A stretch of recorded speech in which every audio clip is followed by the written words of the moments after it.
عليكم ورحمة الله وبركاته.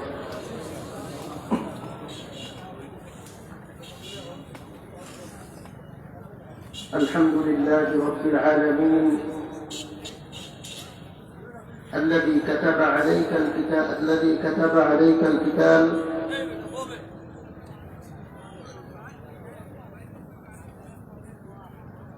الحمد لله رب العالمين الذي كتب علينا القتال، والصلاة والسلام على سيد الأنبياء وخاتم النبيين الذي من قاتل في سبيل الله، وعلى آله وأصحابه المجاهدين الذين هم قاتلوا وقتلوا وقتلوا لإعلاء كلمة الله تبارك وتعالى، وأزواجه الأمهات المؤمنين ومن تبعهم بإحسان ودعا بدعوتهم واستنى بسنتهم واهتدى بهديهم بإيمان وإحسان ويقين إلى يوم الدين. أما بعد، فأعوذ بالله من الشيطان الرجيم. بسم الله الرحمن الرحيم. يا أيها الذين آمنوا إذا لقيتم فئة فاثبتوا واذكروا الله كثيرا لعلكم تفلحون. وقال رسول الله صلى الله عليه وآله وسلم: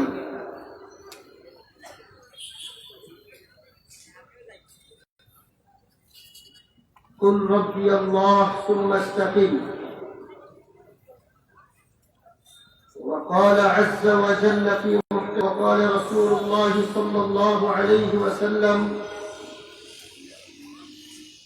الجهاد ماض مذ بعثني الله إلى يوم القيامة،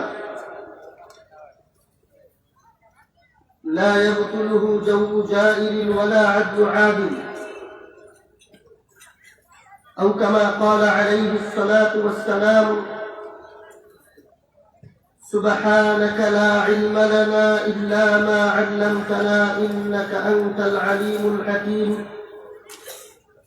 اللهم فصل وسلم وبارك على نبيك الكريم وعلى آله وأصحابه أجمعين. اللهم صل على سيدنا محمد في أول كلامنا. اللهم صل على سيدنا محمد في أوسط كلامنا. اللهم صل على سيدنا محمد في آخر كلامنا. সম্মানিত উপস্থিতি, একটি জরুরি ঘোষণা। আমাদের আজকের প্রধান মুফাসসির খতিবে বাঙ্গাল হযরত মাওলানা জুনায়েদ আল হাবিব সাহেব আমাদের মাহফিলের জন্য মাহফিলের উদ্দেশ্যে একটু পরেই মঞ্চের দিকে রওনা দিবেন। ঠিক 10টার সময় হযরতের বয়ান হবে। এজন্য আপনাদেরকে এদিক সেদিক ঘোরাফেরা না করে মাহফিলে বসার জন্য ইন্তেজামিয়া কমিটির পক্ষ থেকে বিশেষভাবে অনুরোধ করা যাচ্ছে। হিজবে ইলাহি বিয়ানী বাজারের উদ্যোগে আয়োজিত 3 দিন ব্যাপী তাফসীর 30তম তাফসীরুল কুরআন মাহফিল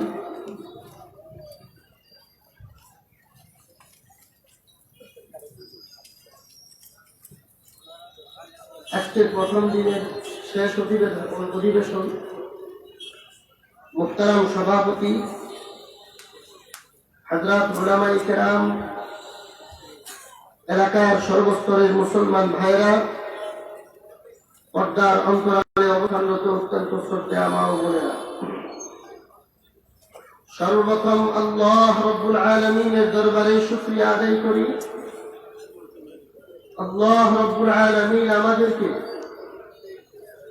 মুসলিম জাতির দিক নির্দেশনামূলক অনুষ্ঠান তাফসীরুল কুরআন মাহফিলে আসার তৌফিক দান করেছেন। এজন্য সকলেই শুকরিয়া আদায় করি, আলহামদুলিল্লাহ।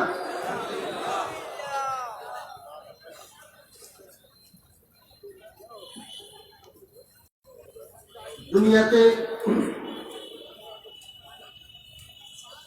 দুই ধরনের জাতি পাওয়া যায়। এক ধরনের জাতি হলো এমন যারা দুনিয়াতে যতদিন থাকে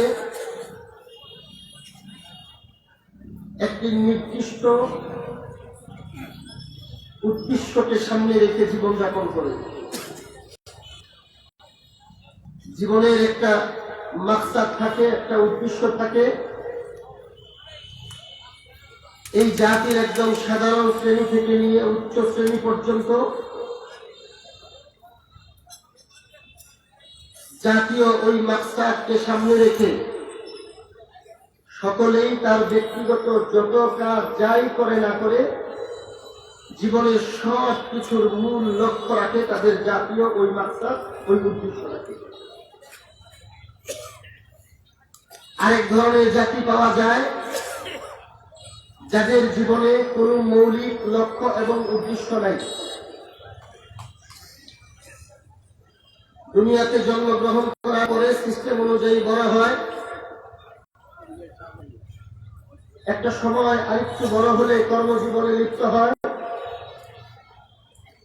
তাদের জীবনের মূল লক্ষ্য এটাই মনে হয় তাদের কাজে কর্মে। এখন দুনিয়াতে আছে, দুনিয়াতে পাপ করছে, স্বাভাবিক নিয়মে দিন যাপন করছে, খাবার পড়া এবং বিয়ে শাদী পরিবার এগুলো নিয়েই করে থাকে, মৃত্যু পর্যন্ত এইভাবে চলতে থাকে। একটা সময় দুনিয়া থেকে বিদায় হয়ে যায়। এই দুই জাতির মধ্যে আল্লাহ রাব্বুল আলামিনের সুন্নাত হলো এই দুই জাতির মধ্যে যারা নির্ধারিত একটা উদ্দেশ্যকে সামনে রেখে জীবনযাপন করে, কাজ করে, বিনাতিপাত করে, আল্লাহ রাব্বুল আলামিন তাদের মেহনত অনুযায়ী তাদের মাকসাদে সফলতা দান করেন। এখন সে মুসলমান হোক বা অমুসলমান হোক, আল্লাহ রাব্বুল আলামিনের কুদরত হলো আল্লাহ রাব্বুল আলামিন যা চান তাই করেন। কিন্তু আল্লাহর সুন্নত হলো, আল্লাহর নীতি হলো, দুনিয়াকে আল্লাহ রাব্বুল আলামিন দারুল আসবাব বানিয়েছেন। যারা উদ্দেশ্যকে সামনে নিয়ে মেহনত করবে, যারা বিশেষ জীবনে একটা মাকসাদ বানিয়ে নেবে, এই মাকসাদকে সামনে রেখে মেহনত করবে, তাদের মেহনত অনুযায়ী, তাদের নিয়ত অনুযায়ী আল্লাহ রাব্বুল আলামিন তাদের সফলতা দান করে থাকেন। সুতরাং মুসলমানরা যদি নিজেদের মৌলিক মাকসাদ থেকে দূরে সরে যায়, মুসলমানরা যদি নিজের জীবনের লক্ষ্য এবং উদ্দেশ্য নির্ধারণ না করে শুধুমাত্র পেট পালা এবং পেট পূজা নিয়েই ব্যস্ত থাকে, তাহলে শুধুমাত্র মুসলমান হওয়ার কারণে আল্লাহ রাব্বুল আলামিন মুসলমানদেরকে সফলতা দান করবেন না। এটা আল্লাহর সুন্নাত। যেভাবে মুসলমানরা যখন সমস্যার সম্মুখীন হবে তখন দোয়া করবে, কিন্তু দোয়ার মাধ্যমে আল্লাহ রাব্বুল আলামিন শুধু দোয়ার মাধ্যমে সফলতা দান করবেন না। যেমন উদাহরণ হলো, আমরা চা খাই, শরবত খাই, পানিতে চিনি যদি আমি দেই তাহলে এই পানিটা মিষ্টি হবে। চা দেওয়ার পরে পানির সাথে চায়ের সাথে যদি মধু অথবা চিনি দেওয়া হয় তাহলে এই চা মিঠা হবে। আর এই পানির সাথে যদি নিম পাতার জুস দেওয়া হয় তাহলে এই পানিটা তিতা হবে। যদি এখানে তেঁতুলের রস দেওয়া হয় তাহলে এটা টক হবে। এখন কোন মুসলমান অনেক বড় আল্লাহওয়ালা বুজুর্গ চায়ের পেয়ালার মধ্যে পানির সাথে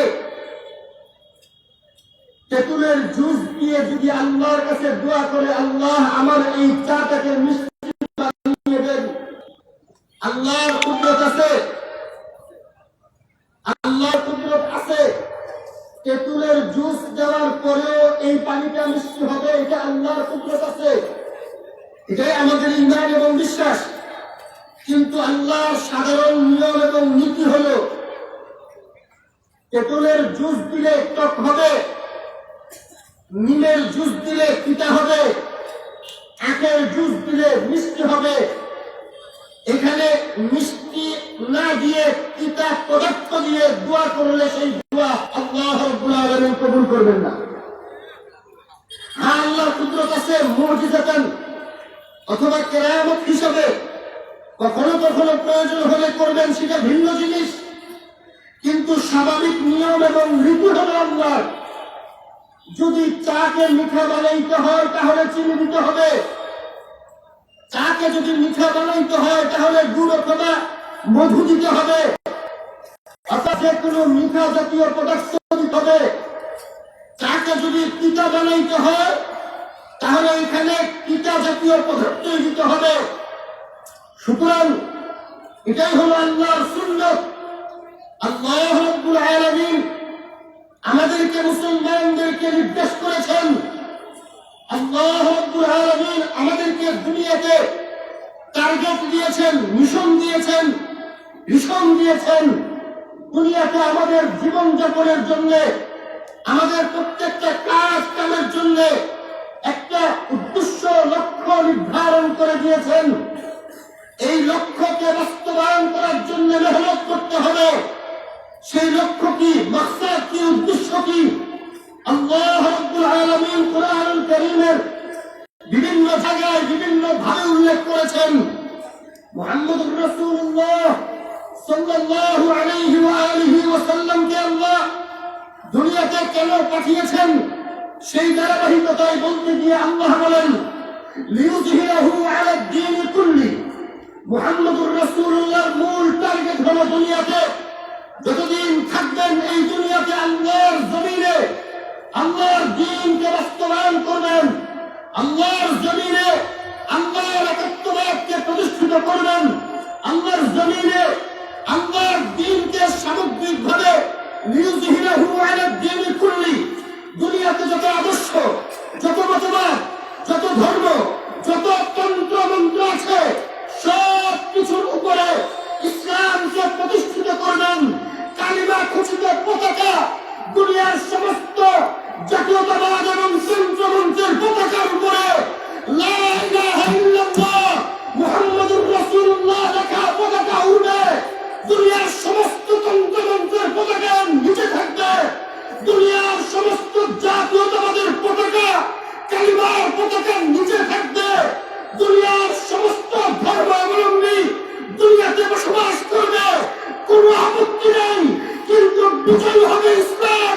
মুসলমানের মাথা উঁচু থাকবে, মুসলমানের গলার আওয়াজ উঁচু থাকবে, মুসলমানদের ঈমান আমল সবার উপরে থাকবে। সব কিছু ইসলামের আদর্শকে গ্রহণ করে অথবা ইসলামের সামনে মাথা নত করে চলতে হবে। এটা হলো আমাদের মিশন, আল্লাহ দিয়েছেন লিইউযহিরাহু আলা দ্বীন কুল্লি।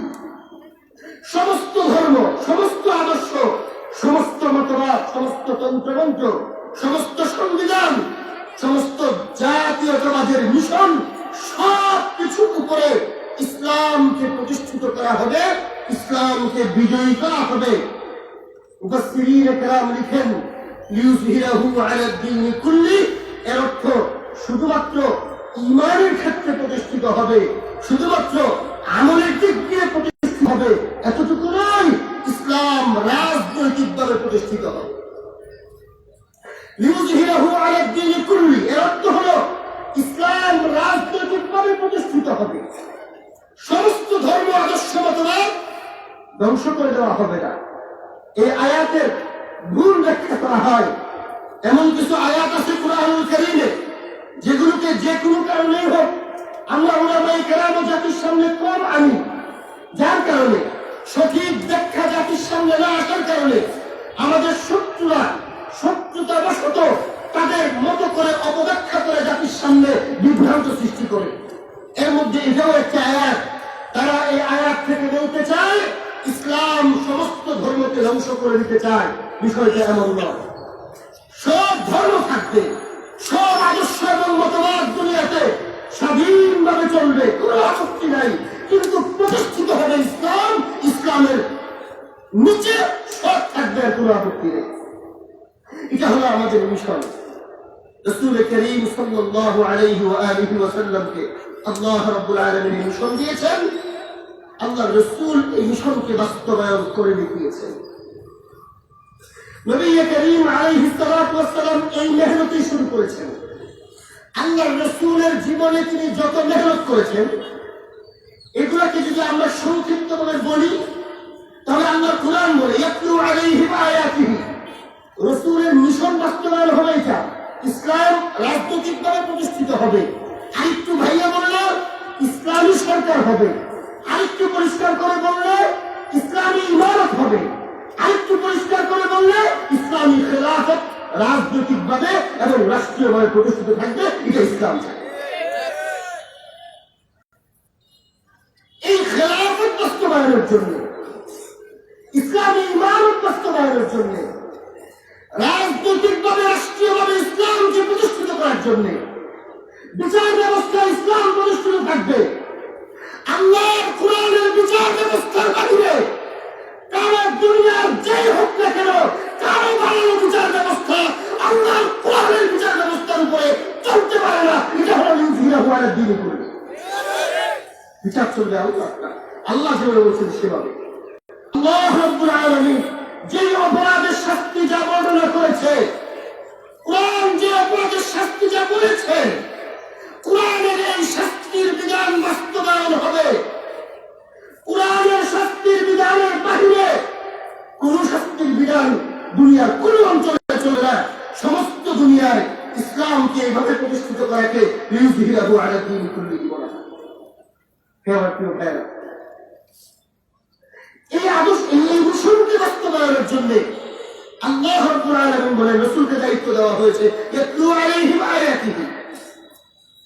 মুহাম্মদুর রাসূলুল্লাহ আল্লাহর দেওয়া মিশন বাস্তবায়নের প্রথম কর্মসূচি, আল্লাহর রাসূলের প্রথম পদক্ষেপ ইয়াতলু আলাইহিম আয়াতিহি, কুরআনুল কারীমের তেলাওয়াত করে উম্মতকে শোনানো। উলামায়ে কেরাম এখানে আছেন, এটা একটি দায়িত্বশীল স্টেজ। আমার মনে আছে 2015-16 সালের দিকে ভিতরে একটা জায়গায় প্রোগ্রামে এসেছিলাম। আমাদের সিলেট অঞ্চলে এবং গোটা বাংলাদেশের বড় আলেমদের অন্যতম একজন মহান ব্যক্তি হযরত আল্লামা শাইখ জিয়াউদ্দিন হাফিজাহুল্লাহ হুজুর আমার পাশে বসা ছিলেন। আমি দাঁড়িয়ে আলোচনা করেছিলাম। সেই দিন আমার কয়েকটা আলোচনা পরবর্তীতে একটা বিষয় হুজুর আমাকে সংশোধন করে দিয়েছেন। আমরা ছাত্র, আমাদের মুরব্বীরা এখানে আছেন, ভুল হতে পারে, আমাদের মুরব্বীরা আমাদেরকে সংশোধন করে দিবেন। মনে রাখবেন, এটা এমন একটা স্টেজ যেখান থেকে ভুল কথা আসবে না, যদি আসে পরবর্তীতে মুরব্বীরা একটা সংশোধন করে দিবেন। ইয়াতলু আলাইহিম আয়াতিহি এর অর্থ কি? এর অর্থ কোরআন বুঝে তেলাওয়াত করা এমন নয়। পরবর্তীতে আসছে ওই আল্লাহুল কিতাব ওয়াল হিকমা, সমস্ত মুফাসসিরিন কথা বলেছেন ইয়াতলু আলাইহিম আয়াতিহি, দ্বীন রাসূলকে দেওয়া আল্লাহর প্রথম কর্মসূচি। যেই কর্মসূচি রাসূল প্রথম শুরু করেছেন, ইমানের দাওয়াত দেওয়ার পরে প্রথম যে কর্মসূচি রাসূল আমল করা শুরু করেছেন, সেটা হলো ইয়াতলু আলাইহিম আয়াতিহি, কুরআনুল কারীমের তেলাওয়াত।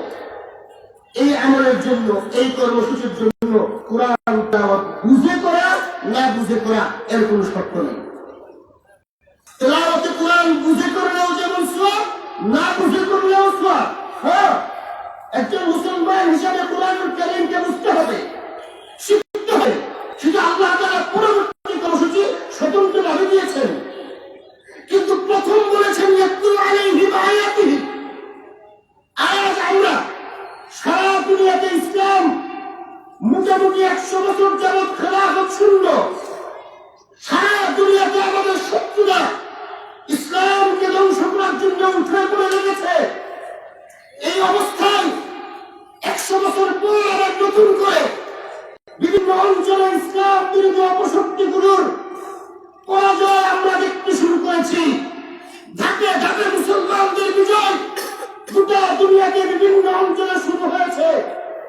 আলহামদুলিল্লাহ, এটা আমাদের জন্য আশা জাগানিয়া। কয়েক বছর আগে আফগানিস্তানে ইমারত ইসলামিয়া প্রতিষ্ঠিত হয়েছে। এর আরো কয়েক বছর আগে যদিও কোনো ইসলামী ইমারত প্রতিষ্ঠিত হয় নাই, কিন্তু তুরস্কে ইসলামী খেলাফতকে ধ্বংস করার পর ইসলামী খেলাফতের এক সময়ের মার্কাজ তুরস্ককে যেভাবে ইসলাম শূন্য করেছিল, সেখান থেকে উঠে এসে যেই তুরস্কে কোরআন পড়া নিষেধ ছিল, যেই তুরস্কে আরবি ভাষার নাম লেখা নিষিদ্ধ ছিল, যেই তুরস্কে খেলাফত শব্দ নিষিদ্ধ ছিল, যেই তুরস্কে আরবি হরফ দিয়ে লেখা নিষিদ্ধ ছিল, যেই তুরস্কে কোরআন তেলাওয়াত করার কথা, কোরআন জনসম্মুখে আনা নিষিদ্ধ ছিল, যেই তুরস্কে কোরআনের মাদ্রাসা প্রতিষ্ঠিত করা নিষিদ্ধ ছিল, যেই তুরস্কে বড় বড় ঐতিহাসিক মসজিদগুলোকে তালাবদ্ধ করে তারা নাইট ক্লাবে পরিণত করেছিল, সেই তুরস্কে প্রতি বছর এখন হাজার হাজার হাফেজে কোরআন হয়, সেই তুরস্কে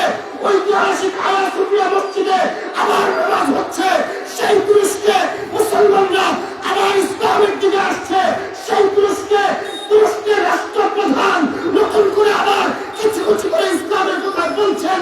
এটা অবশ্যই মুসলিম জাতির জন্য আশাজনক সংকেত। আমার প্রিয় ভাইরা, এরপরে আফগানিস্তানে ইমারত ইসলামিয়া হইল, এরপরে আমাদের বাংলাদেশ থেকে আমাদের মৌলিক দিন ধর্মের ইসলামের শত্রুদের পরাজয় হইল। কথা বুঝেন নাই? আমার প্রিয় ভাইরা, এই জিনিসগুলো আমাদেরকে বুঝতে হবে। গত 5 আগস্ট বিগত যে সরকারের পতন হয়েছে, সরকার থাকা অবস্থায় আলহামদুলিল্লাহ বলেছি, মুরব্বীদের তত্ত্বাবধানে আলহামদুলিল্লাহ আমাদেরকে আমাদের মুরব্বীরা গড়ে তুলছেন। আমরা আমাদের মেজাজকে সেই মহান মাকসাদের জন্য ছাত্র জীবন থেকে তৈরি করা শুরু করেছি। আমাদের সামনে অনেক কিছু আমাদের মুরব্বীরা স্পষ্ট করেছেন। আলহামদুলিল্লাহ আমরা একজনের সাথে কথা বলেছি, কাজ করেছি, সেই সরকারের আমলেও বলেছি, তাদের পতনের পরেও বলছি। মনে রাখবেন, বিগত 5 আগস্টে আমাদের দেশে বলা হয় স্বৈর শাসকের পতন হয়েছে, বলা হয় আওয়ামী সরকারের পতন হয়েছে, বলা হয় শেখ হাসিনা পালিয়ে গিয়েছে। আমি আজকে বলতে চাই, আমার বলতে কোনো দ্বিধা নেই। আমরা কোরআন সুন্নাহকে দেখেছি, সেই সরকার আওয়ামী সরকার মূলত ছিল না, সেই সরকার মূলত ফ্যাসিবাদী সরকার ছিল না, সেই সরকারের পরিচয় মূলত ফ্যাসিস্ট সরকার, স্বৈরাচার সরকার ছিল না। আমি পরিষ্কার বলতে চাই, আল্লাহর রাসূলের দেওয়া সেই ভবিষ্যৎবাণী আখিরি জামানায় হিন্দুস্তানের বৃহত্তর অঞ্চলে মুশরিকরা ইসলাম ধ্বংস করার জন্য ঐক্যবদ্ধ হবে। সেই মুশরিক, সেই হিন্দুত্ববাদী ভারতীয় আরএসএস বিজেপি সরকারের বাংলাদেশের এজেন্ট সরকার ছিল। সেই সরকার কোনো হাসিনা সরকার নয়। আমার প্রিয় ভাইরা, এই কথাটা না বুঝতে পারলে আমাদের শান্তি আসবে না। 16 বছরে যা পেয়েছেন সামনেও তাই দেখবেন। মনে রাখেন কথাগুলো, মনে রাখেন। আওয়ামী লীগকে আওয়ামী লীগ হিসাবে দেখবেন না। আওয়ামী লীগ বৃহত্তর দক্ষিণ এশিয়ায় বৃহত্তর হিন্দুত্ববাদী শক্তির উত্থানের এবং গোটা অঞ্চলে হিন্দুত্ববাদীর শক্তির যে প্রসিত হওয়া এবং তাদের যে মূল টার্গেট, এই পুরা হিন্দুস্তান অঞ্চলে রাম রাজ্য তৈরি করবে। ওদিকে ইহুদিদের টার্গেট, তারা ফিলিস্তিনকে কেন্দ্র করে গ্রেটার ইসরায়েল তৈরি করবে, ইহুদিদের রাষ্ট্র তৈরি করবে। আল্লাহ রাসূল ইরশাদ করেছেন, ওই সময়ে দক্ষিণ এশিয়া হিন্দু এলাকায় এই অঞ্চলের মুশরিকরা এখানেও রাম রাজ্য রাসূল ইশারা করেছেন, হিন্দুত্ববাদ তথা শিরকি রাজ্য তৈরির ফায়দা করবে। এটাই হলো আজকের রাম রাজ্য। তারা সেই রাম রাজ্যের দিকে আগানোর জন্য এই বাংলাদেশ অঞ্চলে ভারতের এবং ভারতের বিজেপি সরকারের হিন্দুত্ববাদী সরকারের সাপ গভর্নমেন্ট হিসাবে এই আওয়ামী লীগ সরকারকে এখানে বসেছে।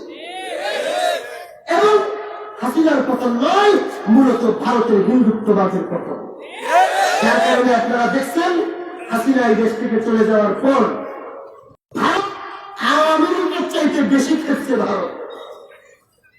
এমন কোন দিন নাই যে দিন বাংলাদেশের অস্তিত্বের বিরুদ্ধে তারা বসে কোনো না কোনো একটা ষড়যন্ত্র করে না। আমার প্রিয় ভাইরা, এজন্য রাসূল কারীম সাল্লাল্লাহু আলাইহি ওয়া আলিহি ওয়াসাল্লাম যে মিশন বাস্তবায়ন করার জন্য কাজ শুরু করেছেন, প্রথম আল্লাহ বলেন রাসূলের প্রথম কাজ ছিল ইয়াতলু আলাইহিম আয়াতিহি, কুরআনুল কারীমের তেলাওয়াত করা। আমার প্রিয় ভাইরা, খুব ভালো করে কথাটা বুঝবেন। আমরা অনেকে ইসলাম চাই, অনেকে ইসলাম প্রতিষ্ঠা করতে চাই, অনেকে ইসলাম প্রতিষ্ঠার মিশনে নামতে চাই, অনেকে ইসলাম প্রতিষ্ঠার মিশনের শরীক হতে চাই, চাই না? চাই না নাকি? কিন্তু পদ্ধতিতে হবে। আল্লাহ বলেন ইসলাম বাস্তবায়নের মিশনের প্রথম কাজ হবে উম্মতে মুসলিমা কুরআনের তেলাওয়াতের দিকে আগাবে। কোথায় আজকে আমাদের তেলাওয়াত? আজকে উম্মতে মুসলিমা কত বাস্তব কুরআনের তেলাওয়াত করে? এই উম্মতে মুসলিমার বিশেষ শ্রেণী যারা, এক শ্রেণী তো হলো দ্বীন ও ইসলাম থেকে গাফেল। আমার সেই অবুঝ ভাইদেরকে আল্লাহ তাআলা গাফলত থেকে দূরে সরাতে তৌফিক দান করেন। আরেক শ্রেণী তো ইসলামের ব্যাপারে একটু সচেতন, নিয়মিত নামাজ পড়তেছে, আরবদের কাছে আসা যাওয়া করতেছে, দাওয়াত তাবলীগের সাথে সম্পৃক্ত আছে, দ্বীনী ভাই বলা হয়, ইসলাম প্রতিষ্ঠার সংজ্ঞা দেওয়া আছে, প্র্যাকটিসিং মুসলিম বলা হয় ওনাদেরকে। মনে কষ্ট নেবেন না, আমি কাউকে আঘাত করছি না। আমরা শুধু নিজের মনকে প্রশ্ন করে দেখি, আমরা জিন্দার শ্রেণী কতটুকু দৈনিক কুরআনুল কারীমের তেলাওয়াতের গুরুত্ব আমাদের। যদি আল্লাহ তাআলা রাসূলকে দ্বীন বিজয়ের কর্মসূচি হিসাবে প্রথম কর্মসূচি কুরআনের তেলাওয়াত দিয়ে থাকেন, তাহলে আমরা আজকে কুরআন তেলাওয়াত বাদ দিয়ে দ্বীন বিজয় কিভাবে করব? এখন বলতে পারেন যে কুরআনুল কারীমের তেলাওয়াতের মধ্যে এমন কি আছে? হ্যাঁ, আছে। وإذا تليت عليهم آياته زادتهم إيمانا। তেলাওয়াত করলে ঈমান বাড়ে। এইখানে অর্থ বুঝে পড়ুক বা না বুঝে পড়ুক, তেলাওয়াত করলে ঈমান বাড়ে, তেলাওয়াত শুনলে ঈমান বাড়ে। আর এখন কথার পাওয়ার আছে, কথার পাওয়ার আছে না? এই মুহূর্তে যদি আপনারা শুনেন জুনায়েদ আল-হাবিব সাহেব স্টেজে উঠে গেছেন, আপনাদের অবস্থা এখন যেমন একটু চাঙ্গা হবে না? বুঝতেছেন? একটা সহজ উদাহরণ দিই। 5 তারিখে ওই যে জোহরের নামাজের পর সংবাদ খবর আসলো হাসিনা পালাইছে, এর আগ মুহূর্তে এদেশের মানুষের মনের অবস্থাটা ছিল, এই কথাটা শোনার পরে তাই ছিল না অবস্থা আরো ভালো হয়ে গেছে? 1 মিনিট আগে বঙ্গবন্ধুকে নিয়ে কিছু চলতে পারার মতো সাহস এই জমিনের মানুষের ছিল না। 1 মিনিট পরে বঙ্গবন্ধুর মাথার উপরে প্রস্তাব করে দিচ্ছে। কিভাবে হয়েছে? এটা আমার কথার পাওয়ার। তাহলে বাংলাদেশের একজন সংবাদকর্মী, এর মধ্যে অনেকেই ফাসিক, এমন একজন ফাসিক সংবাদকর্মীর কথার যদি এই পাওয়ার হয়, তাহলে আহকামুল হাকিমিন আল্লাহর কুরআনের কালামের পাওয়ার কেন হবে না? কুরআন কারীমের পাওয়ার আছে, শুধু তেলাওয়াতেরই পাওয়ার আছে। এজন্য আল্লাহ বলছেন শুধু তেলাওয়াত করো। প্রথম কর্মসূচি শুধু তেলাওয়াত করো। দ্বিতীয় কর্মসূচি ওয়াইযাক্কিহিম, শয়তান এবং শয়তানি শক্তিগুলো মানুষের অন্তরে মন্দ জিনিস ঢুকায় দিতে চায়, এগুলা পরিচ্ছন্ন করে নিজের অন্তরকে পরিশুদ্ধ করে। এরপরে ওয়াইউআল্লিমুহুমুল কিতাব ওয়াল হিকমা, কুরআনের তাফসীর, কুরআনের তরজমা, কুরআনের ব্যাখ্যা, কুরআনের বিভিন্ন বিধিবিধানের বিশ্লেষণ, এই ফিকহ, এই সব কিছু উলামায়ে কেরাম, হাক্কানি, রব্বানি, আল্লাহওয়ালা, আহলে দিল উলামায়ে কেরামের তত্ত্বাবধানে এগুলাও শিখো। এগুলা হলো দ্বীন বিজয়ের কর্মসূচি। আল্লাহ রাব্বুল আলামিনের সুন্নাত হলো যদি মূল টার্গেটকে সামনে নিয়ে যারা অগ্রসর হবে, আল্লাহ তাআলা তাদেরকে সাহায্য করবে। মূল কোন টার্গেট এবং মাকসাদকে সামনে না রেখে যারা কাজ করবে বা বসে থাকবে, আল্লাহ তাআলা তাদেরকে সফলতা দিবেন না। এখন মূল টার্গেট সামনে রেখে মেহনতকারী মুসলমান হোক বা মুসলমান হোক, এটা হলো আল্লাহ রাব্বুল আলামিনের একটা সাধারণ নীতি এবং নিয়ম। এখন আসেন আমার সময় শেষ। আমি আপনাদেরকে তিনটা জাতির কথা শোনাই। একটা জাতি 1897 সালে সুইজারল্যান্ডে একটি সমাবেশ করেছে। ওই জাতির একজন দায়িত্বশীল সুইজারল্যান্ডে একটি সমাবেশ হয়েছে। সেখানে ওই জাতির সব শ্রেণীর মানুষকে ডেকে আনছে, দাওয়াত করেছে। সেই সমাবেশে ছোট্ট একটা সেমিনার টাইপের সমাবেশ। ওই জাতির যিনি আহ্বান করেছেন তিনি তাদের সামনে যে বক্তব্য দিয়েছেন, সম্ভবত 27 মিনিটের বক্তব্য, ইন্টারনেটে আপনারা পড়বেন। আমি তার মূল কথাটা বলি। তার প্রথম কথা ছিল ওই জাতি হলো ইহুদি। তার বক্তব্য প্রথম সে এইভাবে বক্তব্য দেওয়া শুরু করেছে, আমি আপনাদেরকে সারা দেশ সারা পৃথিবী থেকে বাছাই করে আমাদের ধর্মের বিভিন্ন শ্রেণী ও পেশার আপনাদেরকে এখানে জমায়েত করেছি আমার মনের একটা ব্যথা আপনাদের সামনে রাখার জন্য এবং একটা অপরাধ থেকে তওবা করার জন্য। সেই অপরাধ কি? অপরাধ হলো, যেভাবে বলছি হুবহু সেভাবেই তার বক্তব্য ছিল। সে বলে যে আমাদের অপরাধটা হলো আমাদের নবী মূসা আলা নবিয়িনা ওয়া আলাইহিস সালাতু ওয়াত তাসলিম, তিনি আমাদেরকে একটা রাষ্ট্র উপহার দিয়ে গিয়েছিলেন এবং ওই রাষ্ট্রটাকে আমরা ধরে রাখতে পারি নাই। মূসার দেওয়া আমানত রক্ষা করতে ব্যর্থ হয়েছে আমরা, যার কারণে সারা দুনিয়াতে আমরা ইহুদিরা বিভিন্ন জায়গায় ছড়ায় ছিটায় আছি। আমরা অনেক বড় বড় ব্যবসায়ী, বড় বড় পয়সাওয়ালা, কিন্তু আমাদের রাষ্ট্র নাই।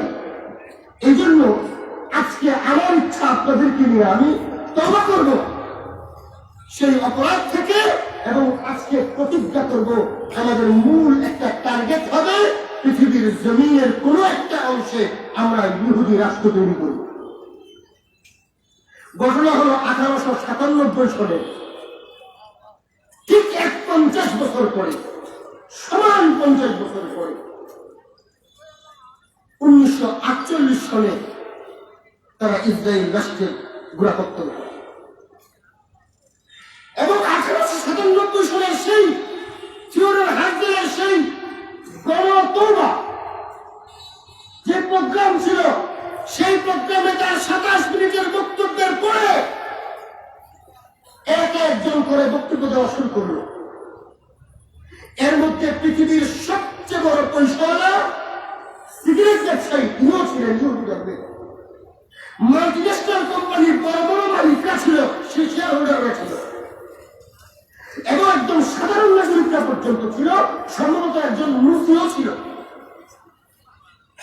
তারা এক একজন বক্তব্যে বলেছে, হ্যাঁ আপনি সত্য বলেছেন, আমরা অন্ধ হয়ে গিয়েছিলাম, আমাদেরকে সঠিক নির্দেশনা আপনি দিয়েছেন, সুতরাং আপনি বলেন কিভাবে কাজ করব, আপনার সাথে আমরা তওবা করতেছি, আপনি বলেন কিভাবে কাজ করব, যা বলবেন তাই বলবো। একজন দাঁড়িয়ে বলে, আমি অনেক বড় পয়সাওয়ালা, আমার পুরো পয়সা আপনার জন্য দিয়ে দিলাম, যখন যা অর্থ লাগবে বলবেন, আমি দিব এই মাকসাদের জন্য।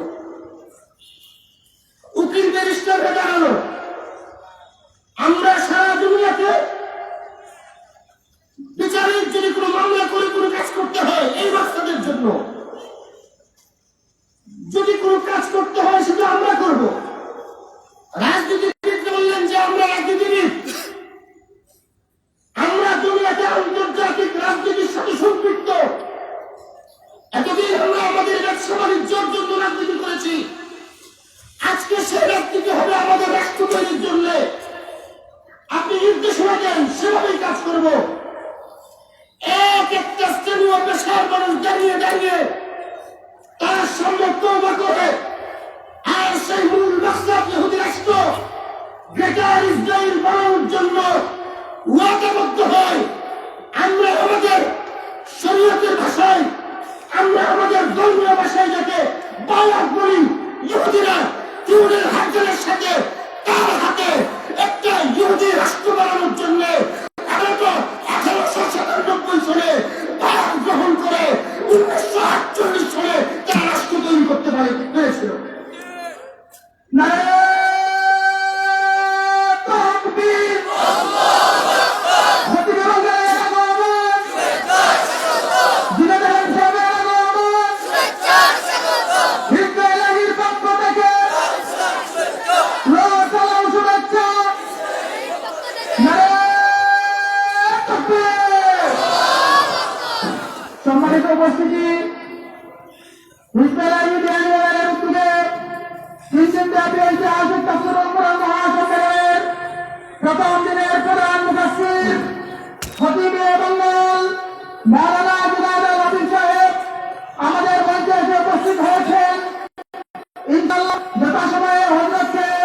ঘোষণার গুরুত্বপূর্ণ তফসিল পেশ করার জন্য আপনাদের সামনে উপস্থাপন করা হবে। এবার প্রিয় ভাইয়েরা, এটা হলো একটা গোষ্ঠীর কথা বললাম। আরেকটা জাতি, তাদেরকে হিন্দু বলা হয়, তারাও আজ থেকে প্রায় 125 বছর আগে বর্তমান ভারতের একটি অঞ্চলে একটি সমাবেশ করে, সেই সমাবেশেও সম্ভবত আয়োজন করে বিশ্ব হিন্দু পরিষদ অথবা RSS, এই দুই সংগঠনের কোনো এক সংগঠনের নেতৃত্বে তাদের ব্যানারে ভারতে হিন্দুত্ববাদী তথা মুশরিকদের একটি সমাবেশ হয়। সেখানেও একই কথা উপস্থাপন করা হয় যে হিন্দুত্ববাদী রাষ্ট্র তৈরির জন্য তথা রাম রাজ্য বানানোর জন্য আমরা এখানে পরামর্শ করছি। এবার প্রিয় ভাইরা, আজকে 125 বছর পরে গোটা ভারতের পরিস্থিতি কি আপনারা দেখেছেন?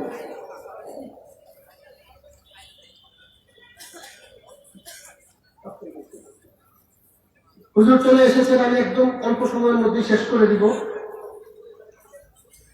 ভারতের সেই সমাবেশে একই কথা হয়েছিল। ভারতের মুশরিকদেরকে ঐক্যবদ্ধ করে আহ্বান করা হয়েছিল যে আমরা এখানে রাম রাজ্য তৈরি করব, তোমরা আমাদের সাহায্য করবা। তারাও সেখানে সমস্যারে RSS এবং বিশ্ব হিন্দু পরিষদের নেতৃবৃন্দের হাতে বায়াত গ্রহণ করেছিল। আল্লাহ রাসূলের হাদিসে ইশারা আছে, ইহুদিরা সেখানে বেতার ইসরায়েল বানাবে, মুশরিকরা ওই দক্ষিণ এশিয়ায় শিরক রাজ্য তৈরি করবে। উভয়টা জাতি দুইটা মসজিদকে কেন্দ্র করে তাদের রাম রাজ্য বানানোর জন্য এবং ইহুদিবাদী রাষ্ট্র বানানোর জন্য ইসরায়েলে ফিলিস্তিনে আমাদের প্রথম কেবলা মসজিদে আকসাকে কেন্দ্র করে, আর এখানে টার্গেট করা হয়েছে ঐতিহাসিক বাবরি মসজিদকে।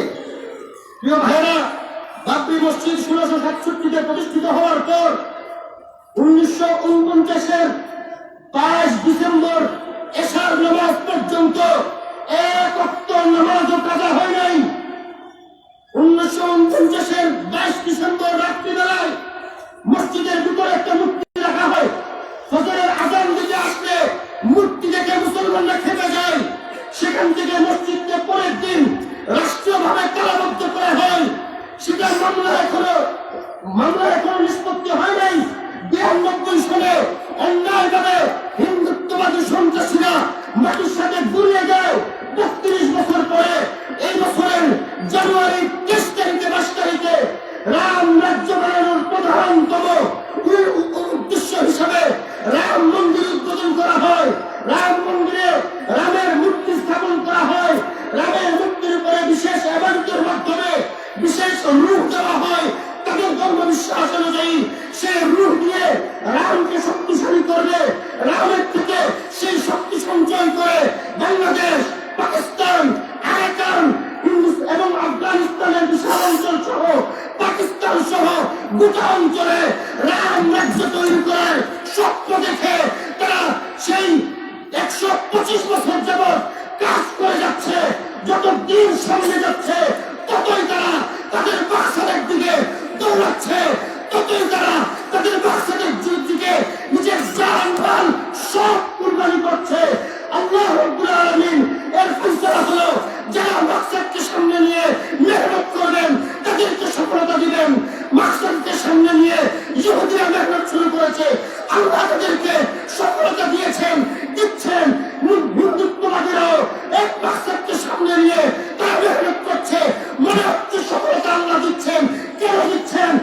একমাত্র আমরা মুসলমানরাই আমাদের মাকসাদকে সামনে নিয়ে কাজ করি না। আমাদের ব্যবসায়ীরা ব্যবসা করে অর্থ সংগ্রহ করার জন্য, আমাদের চাকরিজীবীরা চাকরি করে দুনিয়াতে ভালো থাকার জন্য, আমাদের কৃষকরা ফসলে মেহনত করে শুধুমাত্র পেট ভরে খাওয়ার জন্য। আমার দেশের গোটা দুনিয়ার মুসলমানদের বিশাল অংশ, বড় অংশ, বৃহত্তম অংশ দ্বীনকে বিজয়ের জন্য, আল্লাহর জমিনে আল্লাহর দ্বীনকে বাস্তবায়নের জন্য মেহনত করে না। যার কারণে এখনো আমরা সফল হচ্ছি না।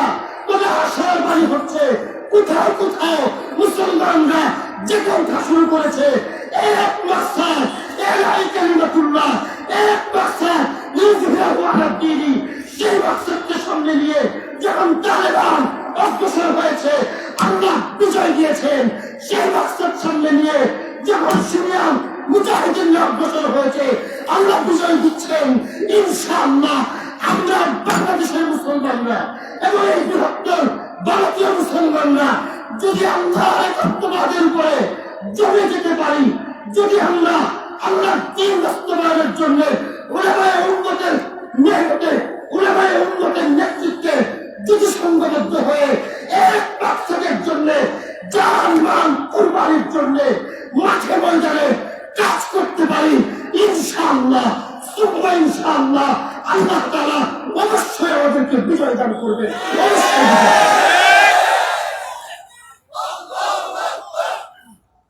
আমার প্রিয় ভাইরা, এজন্য আমি যে তেলাওয়াত করেছিলাম ওইখানে আল্লাহ রাজ বলে দিয়েছেন, ইয়া আইয়ুহাল্লাযীনা আমানু ইযা লাকীতুম ফিআতান ফাসবুতু। যখন শত্রুর সাথে সামনাসামনি হবে তোমরা মজবুত থাকো।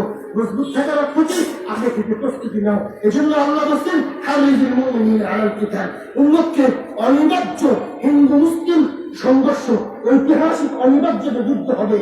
হিন্দুত্ববাদ এবং ইমানের সাথে একত্ববাদের সাথে একজনের প্রস্তুতি গ্রহণ করে মানসিকভাবে ব্যবসা করেন, কোনো আপত্তি নাই। মাকসাদ হবে আল্লাহ দ্বীন বিজয়। চাকরি করেন, কোনো আপত্তি নাই। মাকসাদ হবে উলামায়ে উম্মতের নেতৃত্বে আল্লাহ দ্বীনকে বিজয় করা। প্রিয় ভাইয়েরা, যদি আমরা অগ্রসর হতে পারি তাহলে আল্লাহ বিজয় দান করবেন। আল্লাহ বলেন এজন্য প্রস্তুতি নাও। যাদের অর্থ আছে অর্থ জমাও। শারীরিক প্রস্তুতি, মানসিক প্রস্তুতি, খুযু হিজরাকুম, সামরিক প্রস্তুতি, ওয়াইদু লাহুম মাসতাতা'তুম মিন কুওয়া, সামরিক প্রস্তুতি, শারীরিক প্রস্তুতি। এরপরে আল্লাহ তাআলা বলেন ওয়াজকুরুল্লাহা কাসীরা। শুধুমাত্র বাহ্যিক প্রস্তুতি হবে না, আত্মিক প্রস্তুতি হতে হবে। এর অর্থ হলো তাসবিহ এবং অস্ত্রের মিলন ঘটাইতে হবে, জিহাদ এবং তাসাউফের মিলন ঘটাইতে হবে। আমাদের শত্রুদের একটা সবচেয়ে বড় ষড়যন্ত্রের একটা অংশ হলো এটা। শত্রুরা পরিকল্পনা করে তাসাউফ এবং জিহাদকে আলাদা করে দিয়েছে, তাসাউফ এবং রাজনীতিকে আলাদা করে দিয়েছে। মনে রাখবেন, সিয়াসত ছাড়া কখনোই দিন বিজয় হবে না, জিহাদ ছাড়া কখনোই দিন বিজয় হবে না। জিহাদ এবং সিয়াসত রাজনীতিতে কখনো সফলতা হবে না যদি তাসাউফকে সামনে আনা না হয়। এই সব কিছু সম্মিলন ঘটাইতে হবে, সুফিদের সাথে গিয়া সম্পর্ক করতে হবে, অন্তরকে মজবুত করতে হবে। আর সুফি উলামায়ে কেরাম মুজাহিদিনদেরকেও প্রস্তুতি করতে হবে। যতদিন পর্যন্ত দুইটা সম্মিলন হবে না, আমাদের আকাবিরিনরা, আমাদের সিলেট এবং অন্য অঞ্চলের গোটা দেশের আকাবিরিনরা সেই শত শত হাজার বছর থেকে এই দুইটা সম্মিলন ঘটাইছেন। ফকির মজনু শাহ একদিকে মুজাহিদ ছিলেন, একদিকে সুফি ছিলেন। আপনাদের সিলেটের কথা তো বলতেই হয় না, হযরত শাহজালাল রহমাতুল্লাহ আলাইহি। আলহামদুলিল্লাহ, আল্লাহ আমাকে তৌফিক দিয়েছেন, একজনের বাসায় হযরত রহমাতুল্লাহ আলাইহির তলোয়ারটা এখনো আছে। আমার দেখার সৌভাগ্য হয়েছে। হযরতের এক হাতে তলোয়ার ছিল, এক হাতে তসবিহ আর জায়নামাজ ছিল। যেভাবে হযরত শাহজালাল রহমাতুল্লাহ আলাইহি তাসাউফ এবং জিহাদের সমষ্টি ছিলেন, সকলেই হুজুরকে বসার নাম বলে বিরক্ত করবো না। সুতরাং আমার মূল কথাটা আশা করি বুঝতে পেরেছেন আপনারা। দ্বীন বিজয়ের জন্য, আমাদের আগামী চ্যালেঞ্জ মোকাবেলার জন্য আমাদেরকে মেহনত করতে হবে। প্রত্যেক শ্রেণী ও পেশার মানুষ এখন আর বিভক্তির সময় নাই। এই আয়াতের পরে অবশ্যই আল্লাহ বলছেন, যদি বিভক্তি করো তাহলে তোমাদেরকে আল্লাহ তাআলা বিক্ষিপ্ত করে দিবেন, তোমাদের শক্তি নষ্ট করে দিবেন, শত্রুদেরকে তোমাদের থেকে আলাদা করে দিবেন, শত্রুরা তোমাদেরকে ভয় পাবে না এমন করে দিবেন। হ্যাঁ আমার প্রিয় ভাইরা, প্রত্যেক শ্রেণী ও পেশার মানুষ, যদি আপনি ইমানদার হন, যদি আপনি মুসলমান হন, যদি আপনার অন্তর ইমান থাকে, তাহলে সব ভেদাভেদ ভুলে গিয়ে এক মাকসাদের জন্য, দ্বীন বিজয়ের জন্য, গ্রেটার ইসরায়েল নয়, বৃহত্তর ইসলামী রাষ্ট্র এবং খেলাফত, রাম রাজ্য নয়, ইসলামী খেলাফত রাষ্ট্র ব্যবস্থা তৈরির জন্য মেহনত করতে হবে।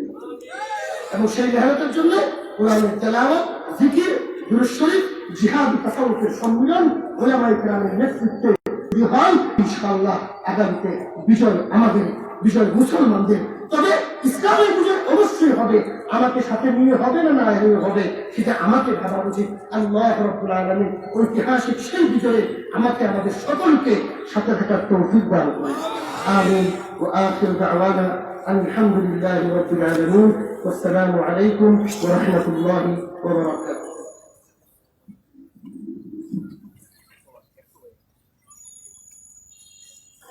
তাও হয়। আপনাদের কাছে আমার একটা অনুরোধ, পাঁচটা খাইতে দিয়া অনেক মানুষ পায়। আপনারা খাইতে দিয়া তো এই ওয়াজ করেন, তার নজর করেন, নজর করে সামনে আপনারা যদি দয়া হইয়া কামনা করিয়া সুন্দর হইয়া বই যায়।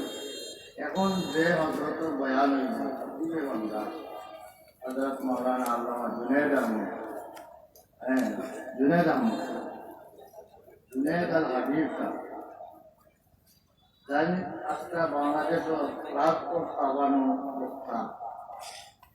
আর আমরা যদি সামনে যদি মানুষ কম থাকি বয়ান আমরা মোটা হইতাম। এটা দয়া করি আর আপনারা সবাই মেহরবানি করি সাইডে থাকিয়া আমরা হানাই সামনে আয়ুক সব সুন্দর হোক মাতৃকা সুন্দর করার অনুরোধ হইল। আপনারা বড় কষ্ট করিয়া সময় দিতেন কেন হাজির থাকতেন। আমরা প্রধান আজকে প্রধান অতিথি বয়ান মাতৃকারে আপনার আদানত সহায়তা হতো সব সামনে আয়ুক দয়া করলে সম্মানিত উপস্থিতি, আপনাদেরকে বারবার বসার জন্য বলা হচ্ছে। অনুগ্রহপূর্বক আপনারা বসার চেষ্টা করুন। মাহফিলে অনেক জায়গা রয়েছে, যারা দাঁড়িয়ে আছেন আপনারা বসে পড়ুন। সম্মানিত উপস্থিতি, এ পর্যায়ে একটি তারানা পরিবেশন করবেন জাগরণ শিশু গোষ্ঠীর পরিচালক হাফিজ আব্দুল করিম দিলদার।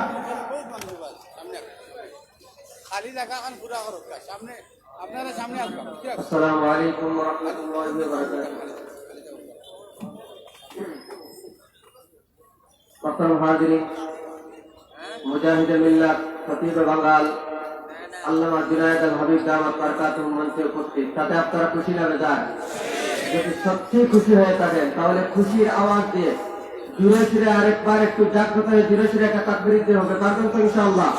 সবাই জুড়ে ফিরে ইমানের চেতনায় একটা তাকবীর, নারায়ে তাকবীর, আল্লাহু আকবার। সবাই হাত তুলে ইমানের চেতনা নিয়ে একটা তাকবীর, নারায়ে তাকবীর, আল্লাহু আকবার। ইসলাম জিন্দাবাদ জিন্দাবাদ, হিজবে ইলাহি জিন্দাবাদ জিন্দাবাদ, আল্লামা জুনায়েদ আল হাবিব জিন্দাবাদ জিন্দাবাদ, আল্লামা জুনায়েদ আল হাবিব জিন্দাবাদ জিন্দাবাদ, আল্লামা মুফতি মুজিবুর রহমান জিন্দাবাদ জিন্দাবাদ।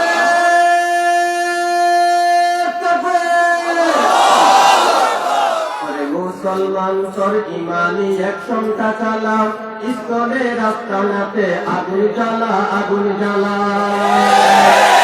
মুসলমান তোর ইমানি একশনটা চালাম, ইসকনের আস্তানাতে আগুন জ্বালা আগুন জ্বালা। ওরে মুসলমান তোর ইমানি একশনটা চালাম, ইসকনের আস্তানাতে আগুন জ্বালা আগুন জ্বালা। সাম্প্রদায়িক দাঙ্গা করে এত সাহস কে দিয়েছে, জানতে হবে ওদের পিছে কে বাঁচাদের ইন্ধন আছে। সাম্প্রদায়িক দাঙ্গা করে এত সাহস কে দিয়েছে, প্রথমে জানতে হবে ওদের পিছে কে বাঁচাদের ইন্ধন আছে। এখনো চলে যদি দিল্লির সাথে কোলাকুলি, এখনো চলে যদি দিল্লির সাথে কোলাকুলি, তাহলে দেশটা স্বাধীন হয়েছে আমি কেমনে বলি। মুসলমান তোর ইমানি একশনটা চালাম, ইসকনের আস্তানাতে আগুন জ্বালা আগুন জ্বালাম। ওরে মুসলমান তোর ইমানি একশনটা চালাম, ইসকনের আস্তানাতে আগুন জ্বালা আগুন জ্বালাম। পরিশেষে সরকারকে একটা দাবি মানতে হবে, ইসকনের যত কর্ম বাংলাদেশে নিষিদ্ধ করিতে হবে।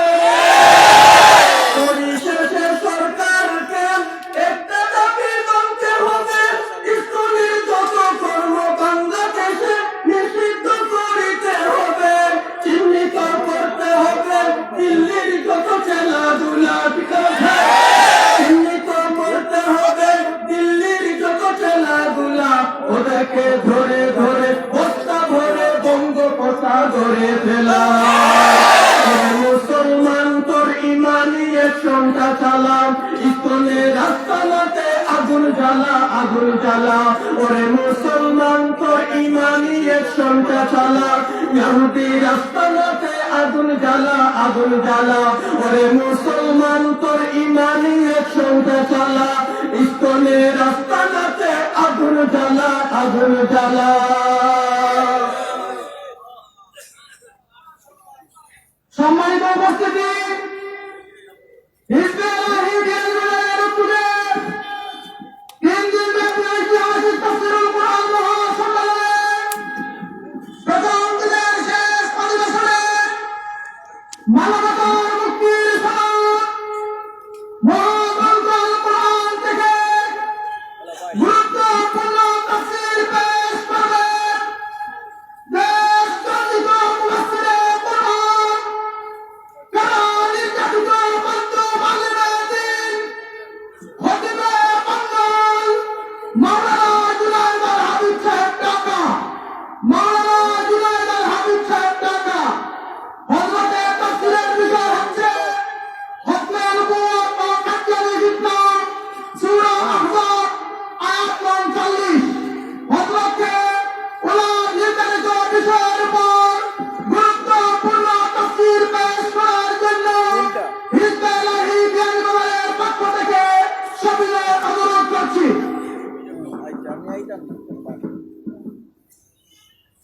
السلام عليكم ورحمة الله وبركاته. محبت الشديد الشريف اللهم صل على محمد وعلى آل محمد كما صليت على إبراهيم وعلى آل إبراهيم إنك حميد مجيد. اللهم بارك على محمد وعلى آل محمد كما باركت على إبراهيم وعلى آل إبراهيم إنك حميد مجيد. إن الحمد لله وحده والصلاة والسلام على من لا نبي بعده. أعوذ بالله من الشيطان الرجيم. بسم الله الرحمن الرحيم. ما كان محمد أبا أحد من رجالكم ولكن رسول الله وخاتم النبيين. وقال تعالى: اليوم أكملت لكم دينكم وأتممت عليكم نعمتي ورضيت لكم الإسلام دينا. وقال تعالى: يرفع الله الذين آمنوا منكم والذين أوتوا العلم درجات. صدق الله العظيم. وقال رسول الله صلى الله عليه وسلم: أنا خاتم النبيين لا نبي بعدي. وقال عليه الصلاة والسلام: إن العلماء ورثة الأنبياء، أو كما قال عليه الصلاة والسلام. محترم صدر اجلاس، মুআজ্জাজ হযরত উলামায়ে কেরাম, সমবেত বিরাদরান ইসলাম, দেশের শীর্ষস্থানীয় উলামায়ে কেরাম, আপনাদের সামনে কোরআন এবং হাদিসের আলোকে বর্তমান সময়ের সময় উপযোগী ভবিষ্যৎ জিন্দেগির করণীয় সম্পর্কে বিস্তারিত আলোচনা করেছেন। আপনাদের এই বিয়ানীবাজারের অসংখ্য অগণিত মানুষের মধ্য থেকে বাছাই করে নির্বাচিত করে আজকের জান্নাতের বাগানে আপনাদেরকে আল্লাহ পাক হাজির হওয়ার তৌফিক দান করেছেন। এই জন্য সকলের শুকরিয়া আদান করি, আলহামদুলিল্লাহ। মহান আল্লাহ তাবারক ওয়া তাআলা পৃথিবীতে মানুষকে প্রেরণ করার পরে আল্লাহ পাক এই মানুষের হেদায়েতের জন্য সিরাতে মুস্তাকিম দেখাইবার জন্য, জান্নাতের পথ কিভাবে হবে সেটা দেখাইবার জন্য, মানুষকে মানুষ হিসাবে পরিগণিত করার জন্য, মানুষকে আল্লাহর সঙ্গে আল্লাহমুখী করার জন্য 1,24,000 পয়গম্বর পৃথিবীতে প্রেরণ করেছেন। সর্বপ্রথম নবী হযরতে আদম আলাইহিস সালাম, সর্বশেষ নবী মুহাম্মদুর রাসূলুল্লাহ সাল্লাল্লাহু আলাইহি ওয়াসাল্লাম। আদম আলাইহিস সালামের আগে কোনো নবী নেই, আমাদের নবীর পরে কোনো নবী নেই।